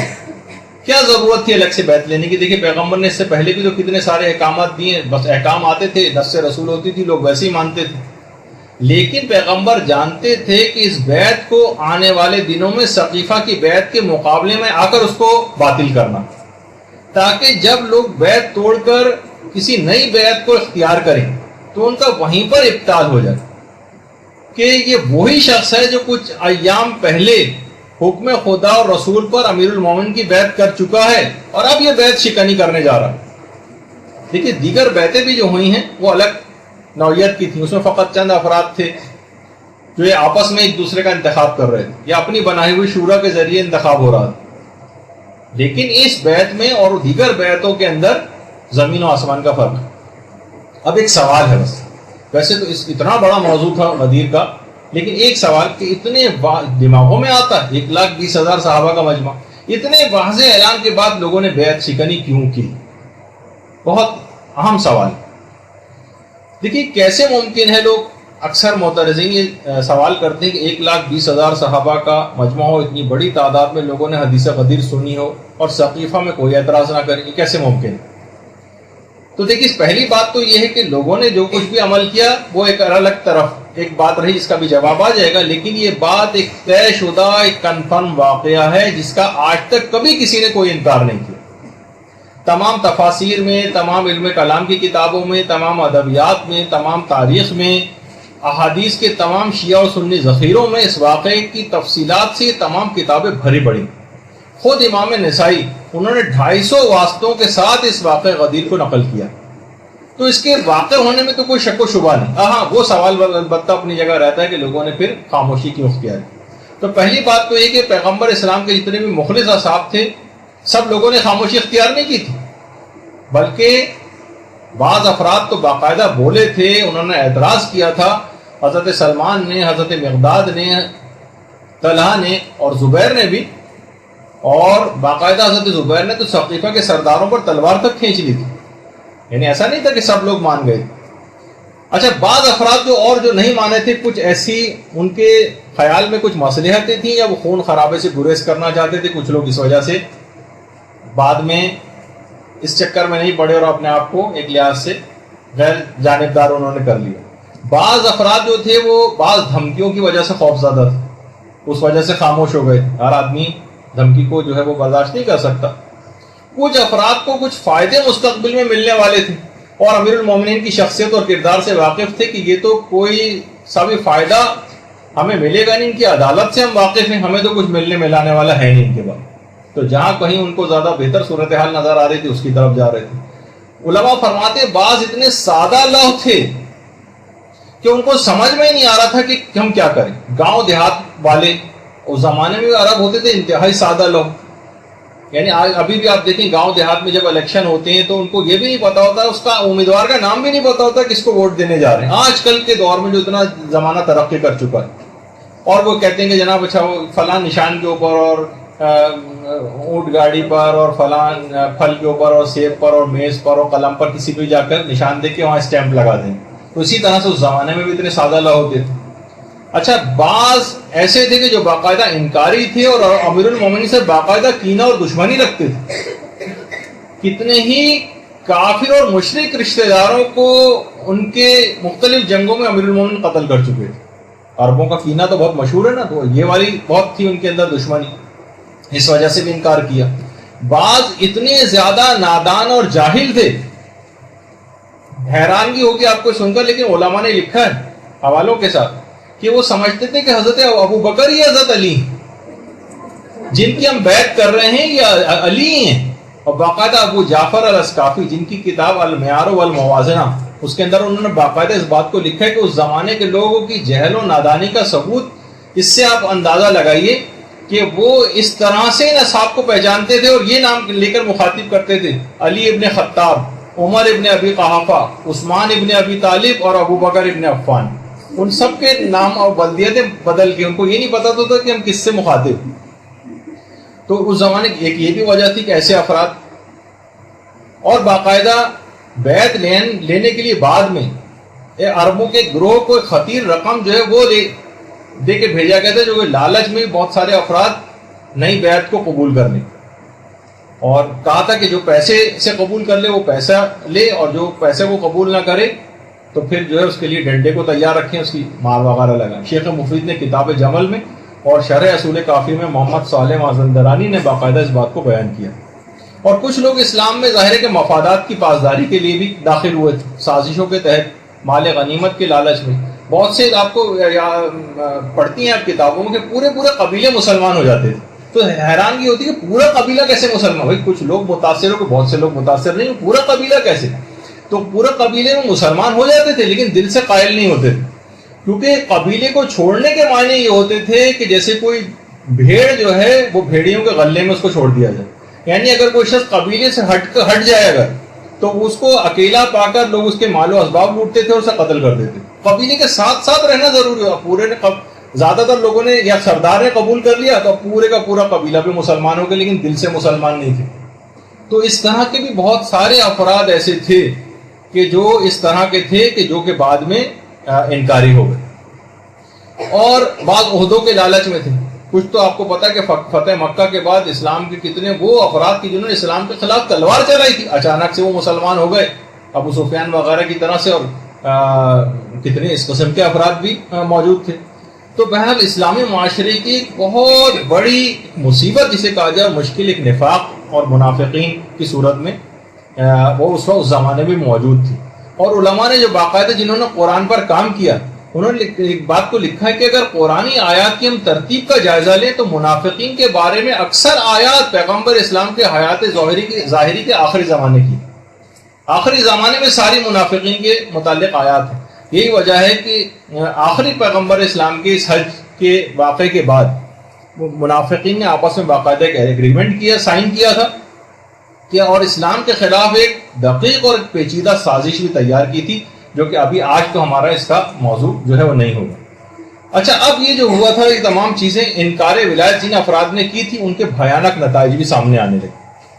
کہ جب باقاعدہ امیر المومنین نے اصحاب کی جماعت سے کہا تھا کہ کس نے یہ حدیث سنی ہے وہ کھڑا ہو جائے, تو کچھ گروہ کھڑا ہو گیا تھا جس نے گواہی دی تھی اور بعض نے گواہی نہیں دی تھی, اور اس کے نتیجے میں لا علاج بیماریوں کے اندر جو ہے وہ لوگ مبتلا ہو گئے.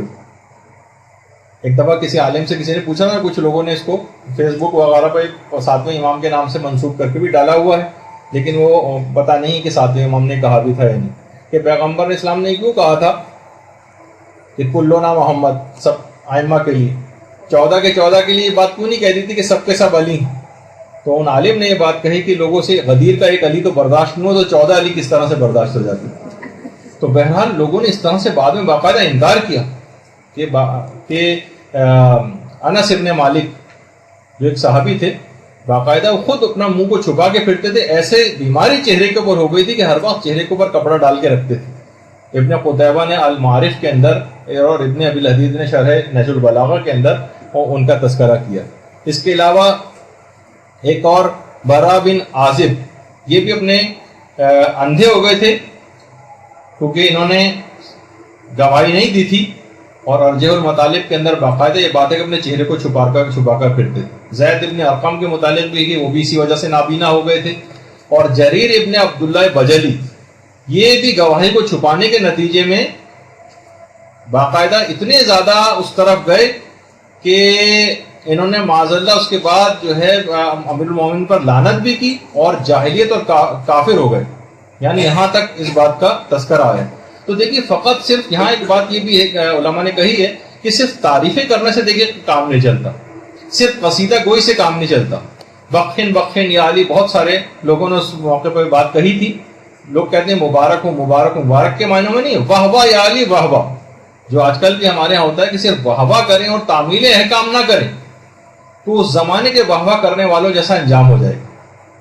نجاشی جو شاعر تھا، نجاشی، ایک تو وہ حبشہ والے نجاشی کی بات نہیں، اور ایک شاعر نجاشی تھا جو امیر المومنین کی بہت تعریفیں کیا کرتا تھا اور قصیدے کہتا تھا، لیکن رمضان میں جب اس نے شراب پی تو باقاعدہ امیر المومنین نے زائد کوڑے اس کو لگوائے۔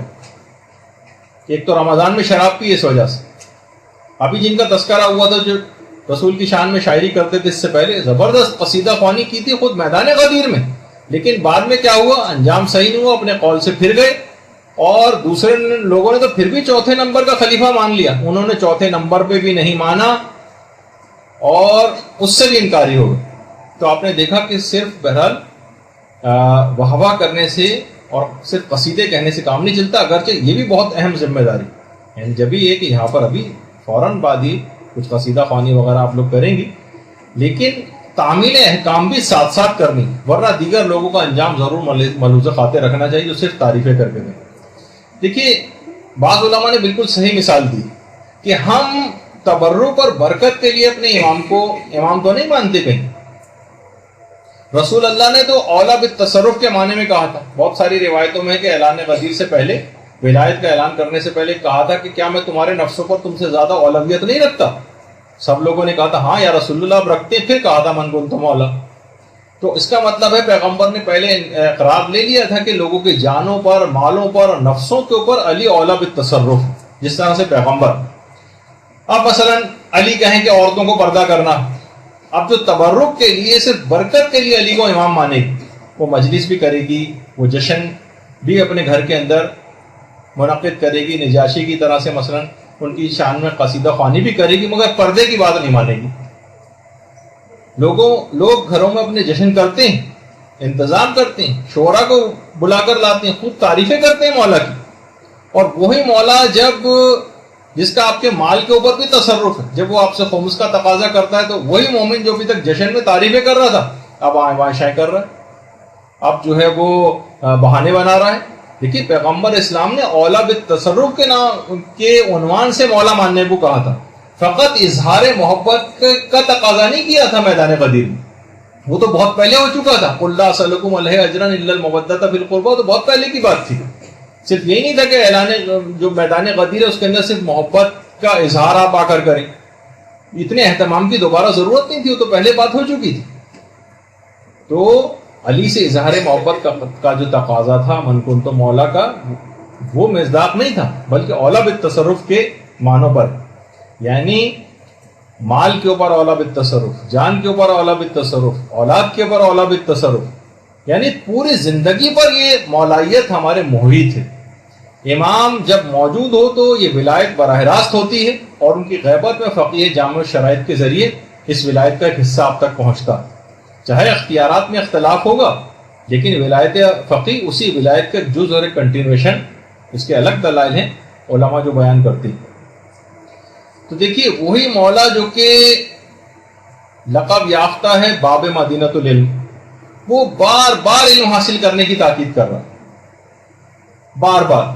ہم جشن میں اسی مولا کے علم کے قصیدے پڑھ رہے ہیں، مگر علم حاصل کرنے کے لیے کبھی کوئی کوشش، کوئی اقدام نہیں کرتے۔ مثلا کہا جاتا ہے لوگ کہ بھائی بچوں کو اپنے تعلیم یافتہ بنانا چاہیے، تو لوگوں سے آپ پوچھیں تعلیم یافتہ بنانے کے لیے کیا کریں، وہ کہیں گے بھائی تعلیمی اداروں میں بھیجیں، اسکولوں میں، کالجوں میں، یونیورسٹیوں میں، دنیاوی تعلیم کے لیے وہاں بھیجتے ہیں نا۔ اچھا دین کے لحاظ سے بھی تعلیم یافتہ بنانا ہے ان کو، اب ان کو کہاں بھیجیں؟ تو اس میں سب لوگ اگر خاموش ہو جاتے ہیں۔ بھائی جب ہر دنیاوی تعلیم کے لیے اسکول، کالج اور یونیورسٹی کی ضرورت ہے، تو دین کی تعلیم کے لیے کسی مدرسے، کسی دینی اسکول، کسی دینی یونیورسٹی، کسی دینی کالج کی ضرورت نہیں پیش آئے گی جہاں پہ جا کر وہ یہ علوم کو حاصل کرے۔ تو لوگ وہاں اگر خاموش ہو جاتے ہیں۔ تو آپ خود بتائیے کب علم حاصل کرنے کے لیے ہم نے اقدام کیا؟ ابھی کچھ ہی عرصے پہلے انٹرنیٹ وغیرہ پہ بھی ایک بڑے اچھا ایک نقطہ نظر پیش کیا کہ علی بغیر علی کے تعلیم کبھی مکمل نہیں ہو سکتی. یقین نہ آئے تو لفظ تعلیم میں سے علی آپ نکال دیں, باقی صرف تم رہ جاؤ گے, یعنی علم اس میں سے نکل جائے گا.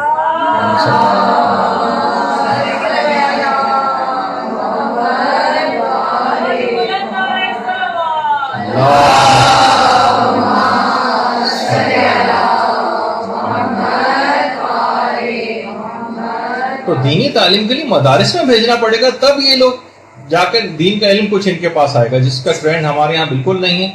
اور کچھ ایسے حالات پیدا کر دیے گئے کہ لوگ اور زیادہ اس سے ایک خاص سازش کے تحت کے لوگ اور متنفر ہوتے جا رہے ہیں. تو اب جو صرف تبرک کے لیے مولا کو مولا مانے گا, اولا بالتصرف کے معنوں میں نہیں مانے گا, تو کیا نتیجہ ہوگا کہ وہی مولا جب کوڑا لے کر بے چھلکے کی مچھلی بازاروں میں بیچنے والوں کو مارتا تھا کہ اے مسخ شداؤں کی یادگاروں کو تم کیوں بیچ رہے ہو, جو اس قسم جو داڑھی منڈوانے کی پاداشیں مسخ کر دی گئی ان کی نشانیوں کو کیوں بیچ رہے ہو. تو ہم کہیں گے کہ مولا آپ لاکھ ہمیں کوڑے ماریں, ہم خود بھی داڑھی مونڈیں گے اور ڈھونڈ ڈھونڈ کر داڑھی منڈے شعراء کو قصیدہ خوانی کے لیے بلائیں گے ضرور غدیر کے دن, اور انہی سے ہم پڑھوائیں گے. تو ہر بار امر و نہیں جب بھی انسان کبھی کرتا ہے تو اسے اپنی صفائیاں ضرور پیش کرنا پڑتی ہیں. دیکھیے میں خود بھی یہ صفائیوں پیش کروں, خود قصیدے سننے کا بہت شوقین ہوں, لیکن جب کوئی پیغام دینا ہوتا تو کچھ تو کرنے کے صرف ایک مقام کی حد تک رہ گئے. تو وہ آپ نے دیکھا کہ اس سے پہلے بہت سارے شاعر حضرات ان کو بھی کوڑے بھی لگ چکے ہیں. کتنے شاعر جنہوں نے قصیدہ خوانی خود میدان غدیر میں کیے, بعد میں کیسے عمل اس کے مطابق نہیں کیا تو نتیجہ کیا نکلا. تو مولا کو اپنی زندگی کے ہر شعبے میں اولا بالتصرف ماننا, آپ کے احکام کی امیر المومن کے معرفت حاصل کرنی, اور ہر حکم کو بلا استثناء اور ایکسیپشن کے ساتھ ماننا. فقط قصیدہ خوانی سے اس وقت تک کام نہیں چلے گا جب تک عمل ساتھ میں نہیں ہوگا. اور جب یہی وجہ ہے کہ حضرت علامہ اقبال کا جو شعر ہے نا کہ زائران کعبہ سے اقبال یہ پوچھے کوئی کیا حرم کا تحفہ زمزم کے سوا کچھ بھی نہیں.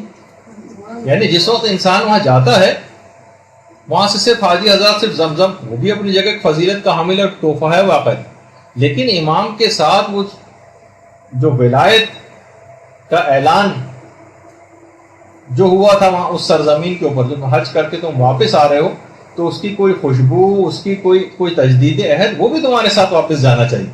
صرف یہ نہیں کہ صرف زمزم لے کر وہاں سے واپس آ گئے. تو اب بہت ساری باتیں اس کے اندر ایسی ہیں کہ دیکھیے آپ ایک بس جلدی اس بات کو اور مکمل کر دیا جائے کہ اس دن کرنا کیا.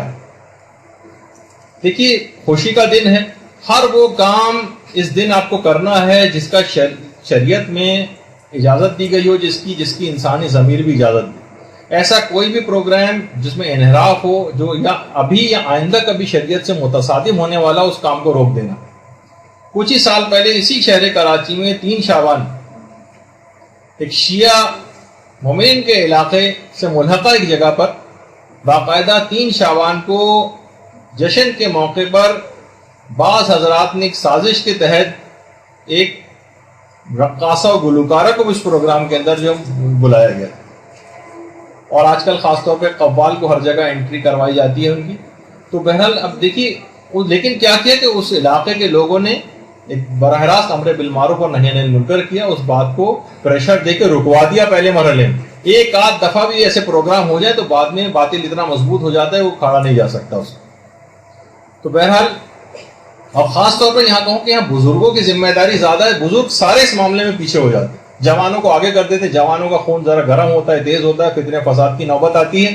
بوڑھے داڑھی والے بزرگ حضرات اگر کسی جگہ جا کر معاملے کو رکوائیں گے تو وہاں پر کسی جو مخالف پارٹی میں نوجوان ہوں گے وہ بھی ان پر اس طرح سے ہاتھ نہیں اٹھا سکتے, اور کوئی ایسے جھگڑے و فساد کی نوبت نہیں ہو سکتی. بات چیت کے ذریعے بزرگوں کو آگے بڑھنا چاہیے. تو بہرحال اب دیکھیے جس خطبہ غدیر سے ملحقہ رسول نے امر و نہی کی اتنی تاکید کی, یہ کیسے ممکن ہے کہ اسی دن ان کے اس حکم کو فراموش کر دیا جائے. تو دیکھیے نہ تو جو بھی تقریبات اس سلسلے میں ہوں 18 ذی الحجہ کے ذیل میں یا کسی بھی جشن کے پروگرام میں, نہ اس میں کوئی حرام ہو نہ کوئی مکروہ ہو, اور ایسا بھی کوئی مباح نہ ہو جو کل کسی فتنے اور فساد کا سبب بن جائے یا کسی حرام کام کا پیش خیمہ بن جائے. اس کو بھی احساس کرنا. اچھا اب کریں کیا؟ سب سے پہلی تو چیز یہ ہے جو ہمارے چھٹے امام فرماتے تھے کہ پروردگار عالم کا آج کے دن شکر ادا کریں.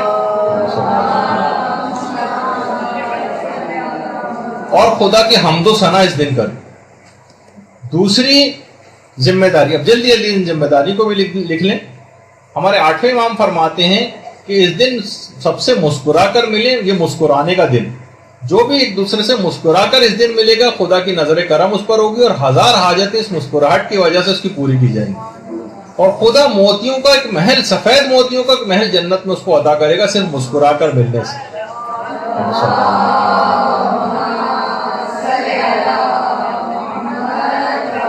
اچھا، اس دن کو عید کے دن کے طور پر بھی منانے کی بڑی تاکید آئی.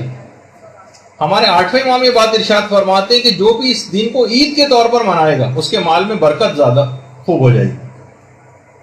اور اس کے علاوہ بچوں کو عیدی اور تحفے تحائف وغیرہ وہ بھی تقسیم کریں. ہمارے 8ویں امام کی سیرت تھی کہ وہ تحائف بہت تقسیم کرتے تھے آج کے روز. اور غدیر کے دن جمع ہو کر جشن منائیں. اس کا جیسے کہ ہم لوگ بھی اس موقع پر یہاں جمع ہیں، خود امیر المومنین نے جو بات اس سلسلے میں ارشاد فرمائی ہے کہ اس دن ایک دوسرے کے پاس جمع ہو تاکہ خدا تم سب کے امور کو آسان فرما دے. یعنی تمہارے سارے بگڑے کام بن جائیں گے اگر تم ایک دن جمع ہو کر اس جشن کو مناؤ. اور اس کے بعد اگلی جو ذمہ داری ہے وہ یہ ہے کہ مومنین اس دن ایک دوسرے سے عید کی طرح سے ملاقات کے لیے جائیں، جیسے عید وغیرہ میں آپ لوگ جاتے ہیں. ہمارے 8ویں امام یہ جملہ بھی ارشاد فرماتے ہیں کہ ایک دوسرے سے بلکہ وہ ملنے کی بہت تاکید کرتے تھے اور فرماتے تھے کہ قبر میں اس کے 70 نور داخل کیے جائیں گے. جو بھی اس دن ایک دوسرے سے ملنے کے لیے جائے گا اس کی قبر بہت زیادہ وسیع ہو جائے گی ایک دوسرے سے ملنے کی وجہ سے، اور روزانہ 70,000 ملائکہ اس کی قبر کے لیے زیارت کے لیے آئیں گے اور اس کو مسلسل جنت کی بشارتیں دیں گے.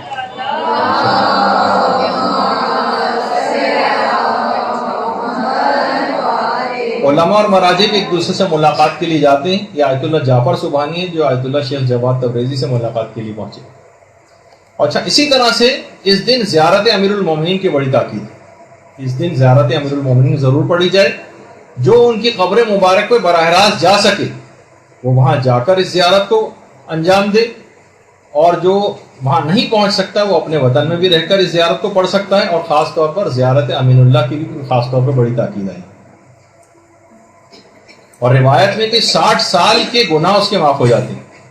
اور ہمارے 8ویں امام نے تو اتنا زیادہ اس کا ثواب بتایا اس دن کا کہ اس دن یعنی جتنے شب قدر میں اور جتنے پورے رمضان میں اور جتنے شب عید میں لوگ آتش جہنم سے آزاد کیے جاتے ہیں اس سے دگنے عید غدیر کے دن لوگ آتش جہنم سے آزاد کیے جاتے ہیں.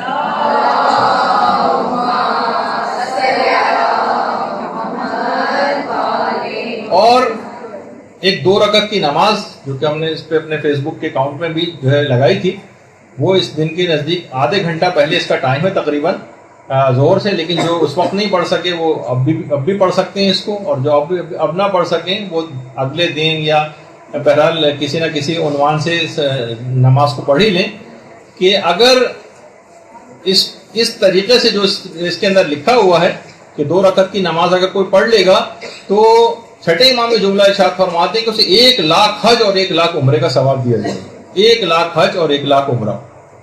اب اتنا وقت نہیں اس کے اندر، آپ فیس بک پہ جا کے اس کا طریقہ دیکھ سکتی ہیں. وقت بہت ختم ہوتا جا رہا ہے. اور اسی طریقے سے آج کے دن کے روزے کا بڑا ثواب ہے. اور بہت سی روایت میں 60 مہینوں کے روزے یا 60 سال کے روزوں سے افضل قرار دیا گیا. بہت سی روایت میں 100 مقبول حج اور 100 مقبول عمروں کا ثواب. اور ایک روایت جو ابھی آپ کے سامنے 6 امام کی، اس میں عید غدیر کا روزہ دنیا کی عمر کی مقدار کے روزے کے برابر. یعنی اگر انسان دنیا کی عمر کے برابر زندہ رہے اور تمام دن روزہ رکھے تو غدیر کے دن روزہ رکھنے کا ثواب اس شخص کو اتنا ہی دیا جائے گا.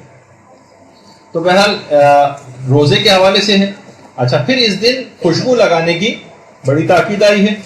اس دن جو ہے آپ لوگوں کو افطاری کروائیں اور ابھی کچھ آپ کو تبرک بھی ملے گا انشاءاللہ اس کے بعد. تو جو مستحب روزے سے ہیں خواتین، آپ چاہیں تو ایک دوسرے کو افطاری اس طرح سے بھی کروا سکتی ہیں، وہ تبرک کھلوا کر وہ ثواب مل جائے. اور اہل بیت کے دشمنوں پہ آج کے دن لعنت کریں. اور ایک اور چیز جو آپ کے انٹرسٹ کی کافی ہوگی، نیا لباس پہنے. اور اگر نیا لباس ممکن نہ ہو تو صاف ستھرا لباس. آیت اللہ شیخ جواد تبریزی تو تاکیدی مستحب سمجھتے تھے نیا لباس بنانے کو آج کے روز.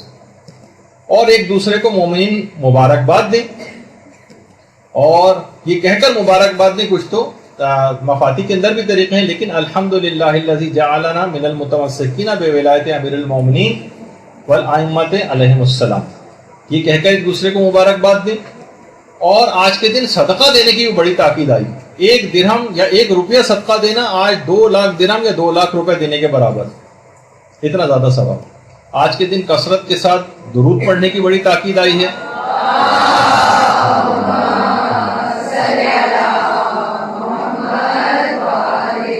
مومنین کو کھانا کھلانے کی بہت تاکید آئی ہے. اور 8ویں امام تو یہاں تک فرماتے ہیں کہ آج کے دن کسی کو اگر آپ نے کھانا کھلایا تو ایسا ہی ہے جیسے تمام انبیاء اور تمام صدیقین کو کھانا کھلایا. اور بہت سی روایات میں غسل کرنے کے متعلق بھی کہا گیا ہے، اور خاص طور پر اپنے اہل و عیال مومنین کے حاجت روائی کے بھی متعلق کہ مومنین کی انسان آج کے دن حاجت روائی کرے، اور دوسروں کی غلطیوں سے چشم پوشی اور درگزر آج کے دن خاص طور پر کریں، اور دوسروں کے ساتھ نیکی اور احسان کے ساتھ پیش آئیں، اور اپنے اہل و عیال پر زیادہ خرچ کریں. اس کے مال میں 8ویں امام فرماتے ہیں کہ بہت زیادہ وسعت بھی آ جائے گی. اور تحفے دینے میں خاص طور پہ وہ تحفے جو ہمارے 8ویں امام بھجوایا کرتے تھے اپنے خاص اصحاب کو، ان میں نئے کپڑے ہوتے تھے، جوتے ہوتے تھے اور انگوٹھیاں ہوتی تھیں، یہ بھجواتے تھے. اور اس سلسلے میں بڑے پیمانے پر بھی پروگرامز کرنے چاہیے. باقاعدہ ایسے سیمینار ہوں، ایران میں تو ہوتے ہیں، یہاں پہ بھی زیادہ ہونے چاہیے. ایسے ورکشاپس ہوں، ایسے علماء کے خطابات ہوں کہ جو کہ عام طور پر ان جگہوں پر ہوتے ہیں.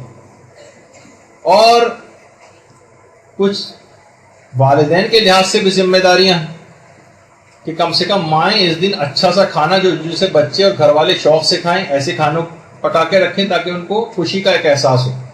اور گھر کی تزئین و آرائش کے لحاظ سے بھی آج کی خصوصیت کہ گھر کو اپنے آرائش دیں تاکہ پتہ چلے کہ آج عید غدیر کا دن.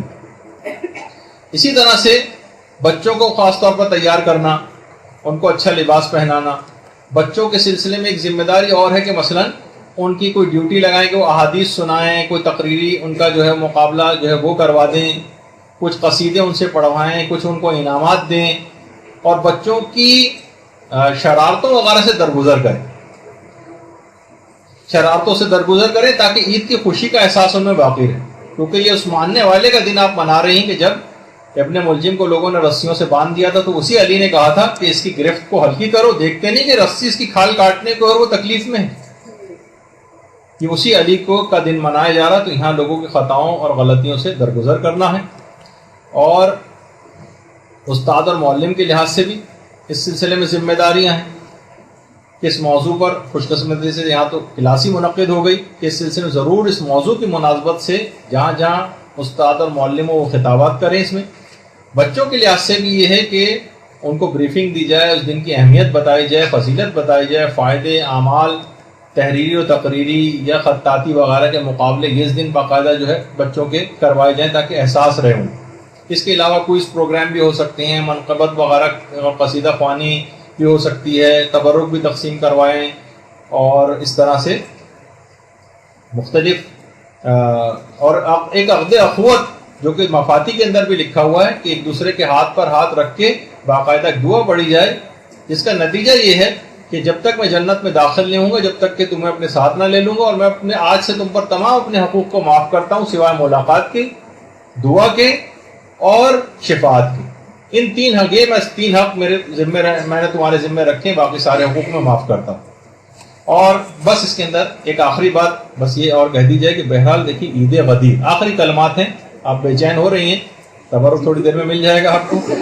بہرحال عید غدیر دیکھیے لشکر شیطان کی شکست کا دن. عید غدیر حق کی بیعت کرنے والوں کا اور سر تسلیم خم کرنے والوں کا دن. عید غدیر کو متعلق علماء فرماتے ہیں کہ خورشید عالم تاب کے تاریک بادلوں کے بعد چمکنے کا دن. اور یہ من کنت مولا کا جو چھوٹا سا جملہ ہے یہ پوری کائنات اپنے اندر سمے ہوئے. اور یہ غدیر کا جو انوکھا اور عظیم واقعہ ہے یہ حیرت سے امت محمدیہ سے سوال کر رہا ہے کہ جس حکم کو پیغمبر نے اتنے اہتمام سے بتایا بعد کے جانشینوں کا تعارف کرایا، پھر مسلمانوں نے اسے کیوں فراموش کر دیا؟ پیغمبر قیامت میں مسلمانوں سے باقاعدہ سوال کریں گے کہ میرے واضح احکامات کو کیوں فراموش کر دی۔ اپنے ماننے والوں سے بھی پیغمبر اسلام شکایت کریں گے کہ تم نے فقط قصیدہ خوانی کے حق تک کا تو صرف تم نے حق ادا کیا ہے، مگر میرا جو تقاضا اطاعت کا تھا تم نے کیا ویسی اطاعت کی اپنے امام کی؟ تو جب یہی وجہ ہے کہ بحر الانوار کی 39ویں جلد کے اندر باقاعدہ امیر المومنین جو حدیث قدسی کے حوالے سے جو ان کا حق بیان کیا کہ پیغمبر نے فرمایا کہ اللہ نے ارشاد فرمایا کہ اگر علی کی ولایت پر لوگ جمع ہو جائیں تو میں جہنم کو پیدا ہی نہ کرتا۔ تو اب اس کے بعد پھر حاکم شام نے تقریباً 20 سال کی طویل مدت میں غدیر کے لیے بہت بڑا مقتل تیار کیا اور ہزاروں غدیریوں کے سر کاٹ کر ان کے خون سے لشکر ثقیفہ کو سیراب کیا تاکہ وہ کربلا کے لیے زیادہ سے زیادہ قوی ہو جائیں۔ جب بھی ہمارے چھٹے امام جعفر صادق علیہ الصلوۃ والسلام فرماتے ہیں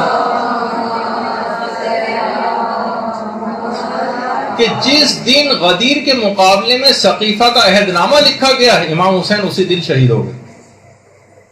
گویا امام حسین قربان غدیر، اور یہی وجہ ہے کہ غدیر کی کیا قیمت ہے۔ علماء نے کہا کہ قمبر جیسوں نے غدیر کے نتیجے کا تعارف کرایا تو اپنی زبان کٹوا دی یا زبان گدی سے کھنچوا دی۔ یہ تھی وہ غدیر کی بیشبہ قیمت جو ایسے افراد اور مسلم ابن عقیل اور دیگر شہدائے کربلا وہ اپنے خون سے اس غدیر کی قیمتیں ادا کر رہے تھے۔ اب کم سے کم ان کے ماننے والے اتنا تو کریں کہ اہل بیت اور مولا علی کے تمام فرامین اور تمام احکامات کی دل و جان سے اطاعت کریں، کیونکہ وہی علی یہ فرما چکا ہے کہ مجھے اپنی زندگی قسم میں حق کے خلاف چلنے والوں اور گمراہی میں بھٹکنے والوں سے جنگ میں کسی قسم کی رو رعایت اور سستی نہیں کروں گا۔ اللہ کے بندو، اللہ سے ڈرو اور اس کے غضب سے بھاگ کر اس کے دامن رحمت میں پناہ لو اور اللہ کی دکھائی ہوئی راہ پر چلو اور اس کے عائد کردہ احکامات کو بجا لاؤ۔ اگر ایسا ہو تو علی تمہاری نجات اخروی کا ضامن ہے، اگرچہ دنیاوی کامرانی تمہیں نہ بھی حاصل۔ یہ علی کہہ کر جائیں، تو دل و جان سے علی کی اطاعت کرنی ہے تاکہ پیغمبر کے اس اعلان غدیر پر ہم تجدید بیعت کر سکیں اور اپنے امام زمانہ علیہ السلام کے حضور سرخرو ہو سکیں۔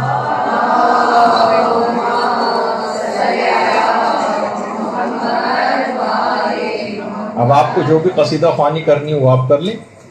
آخر میں بس اس دعا کے ساتھ کہ ہمیں امیر المومنین کی اور تمام ائمہ اہل بیت علیہم السلام کی سیرت کی پیروی کی توفیق نصیب فرمائے، اور جتنے بھی ہمارے مرحومین اس دنیا سے جا چکے ہیں وہ آج کی تمام برکات، آج کے دن کی اور تمام فضائل اس سے بہرہ مند ہوں۔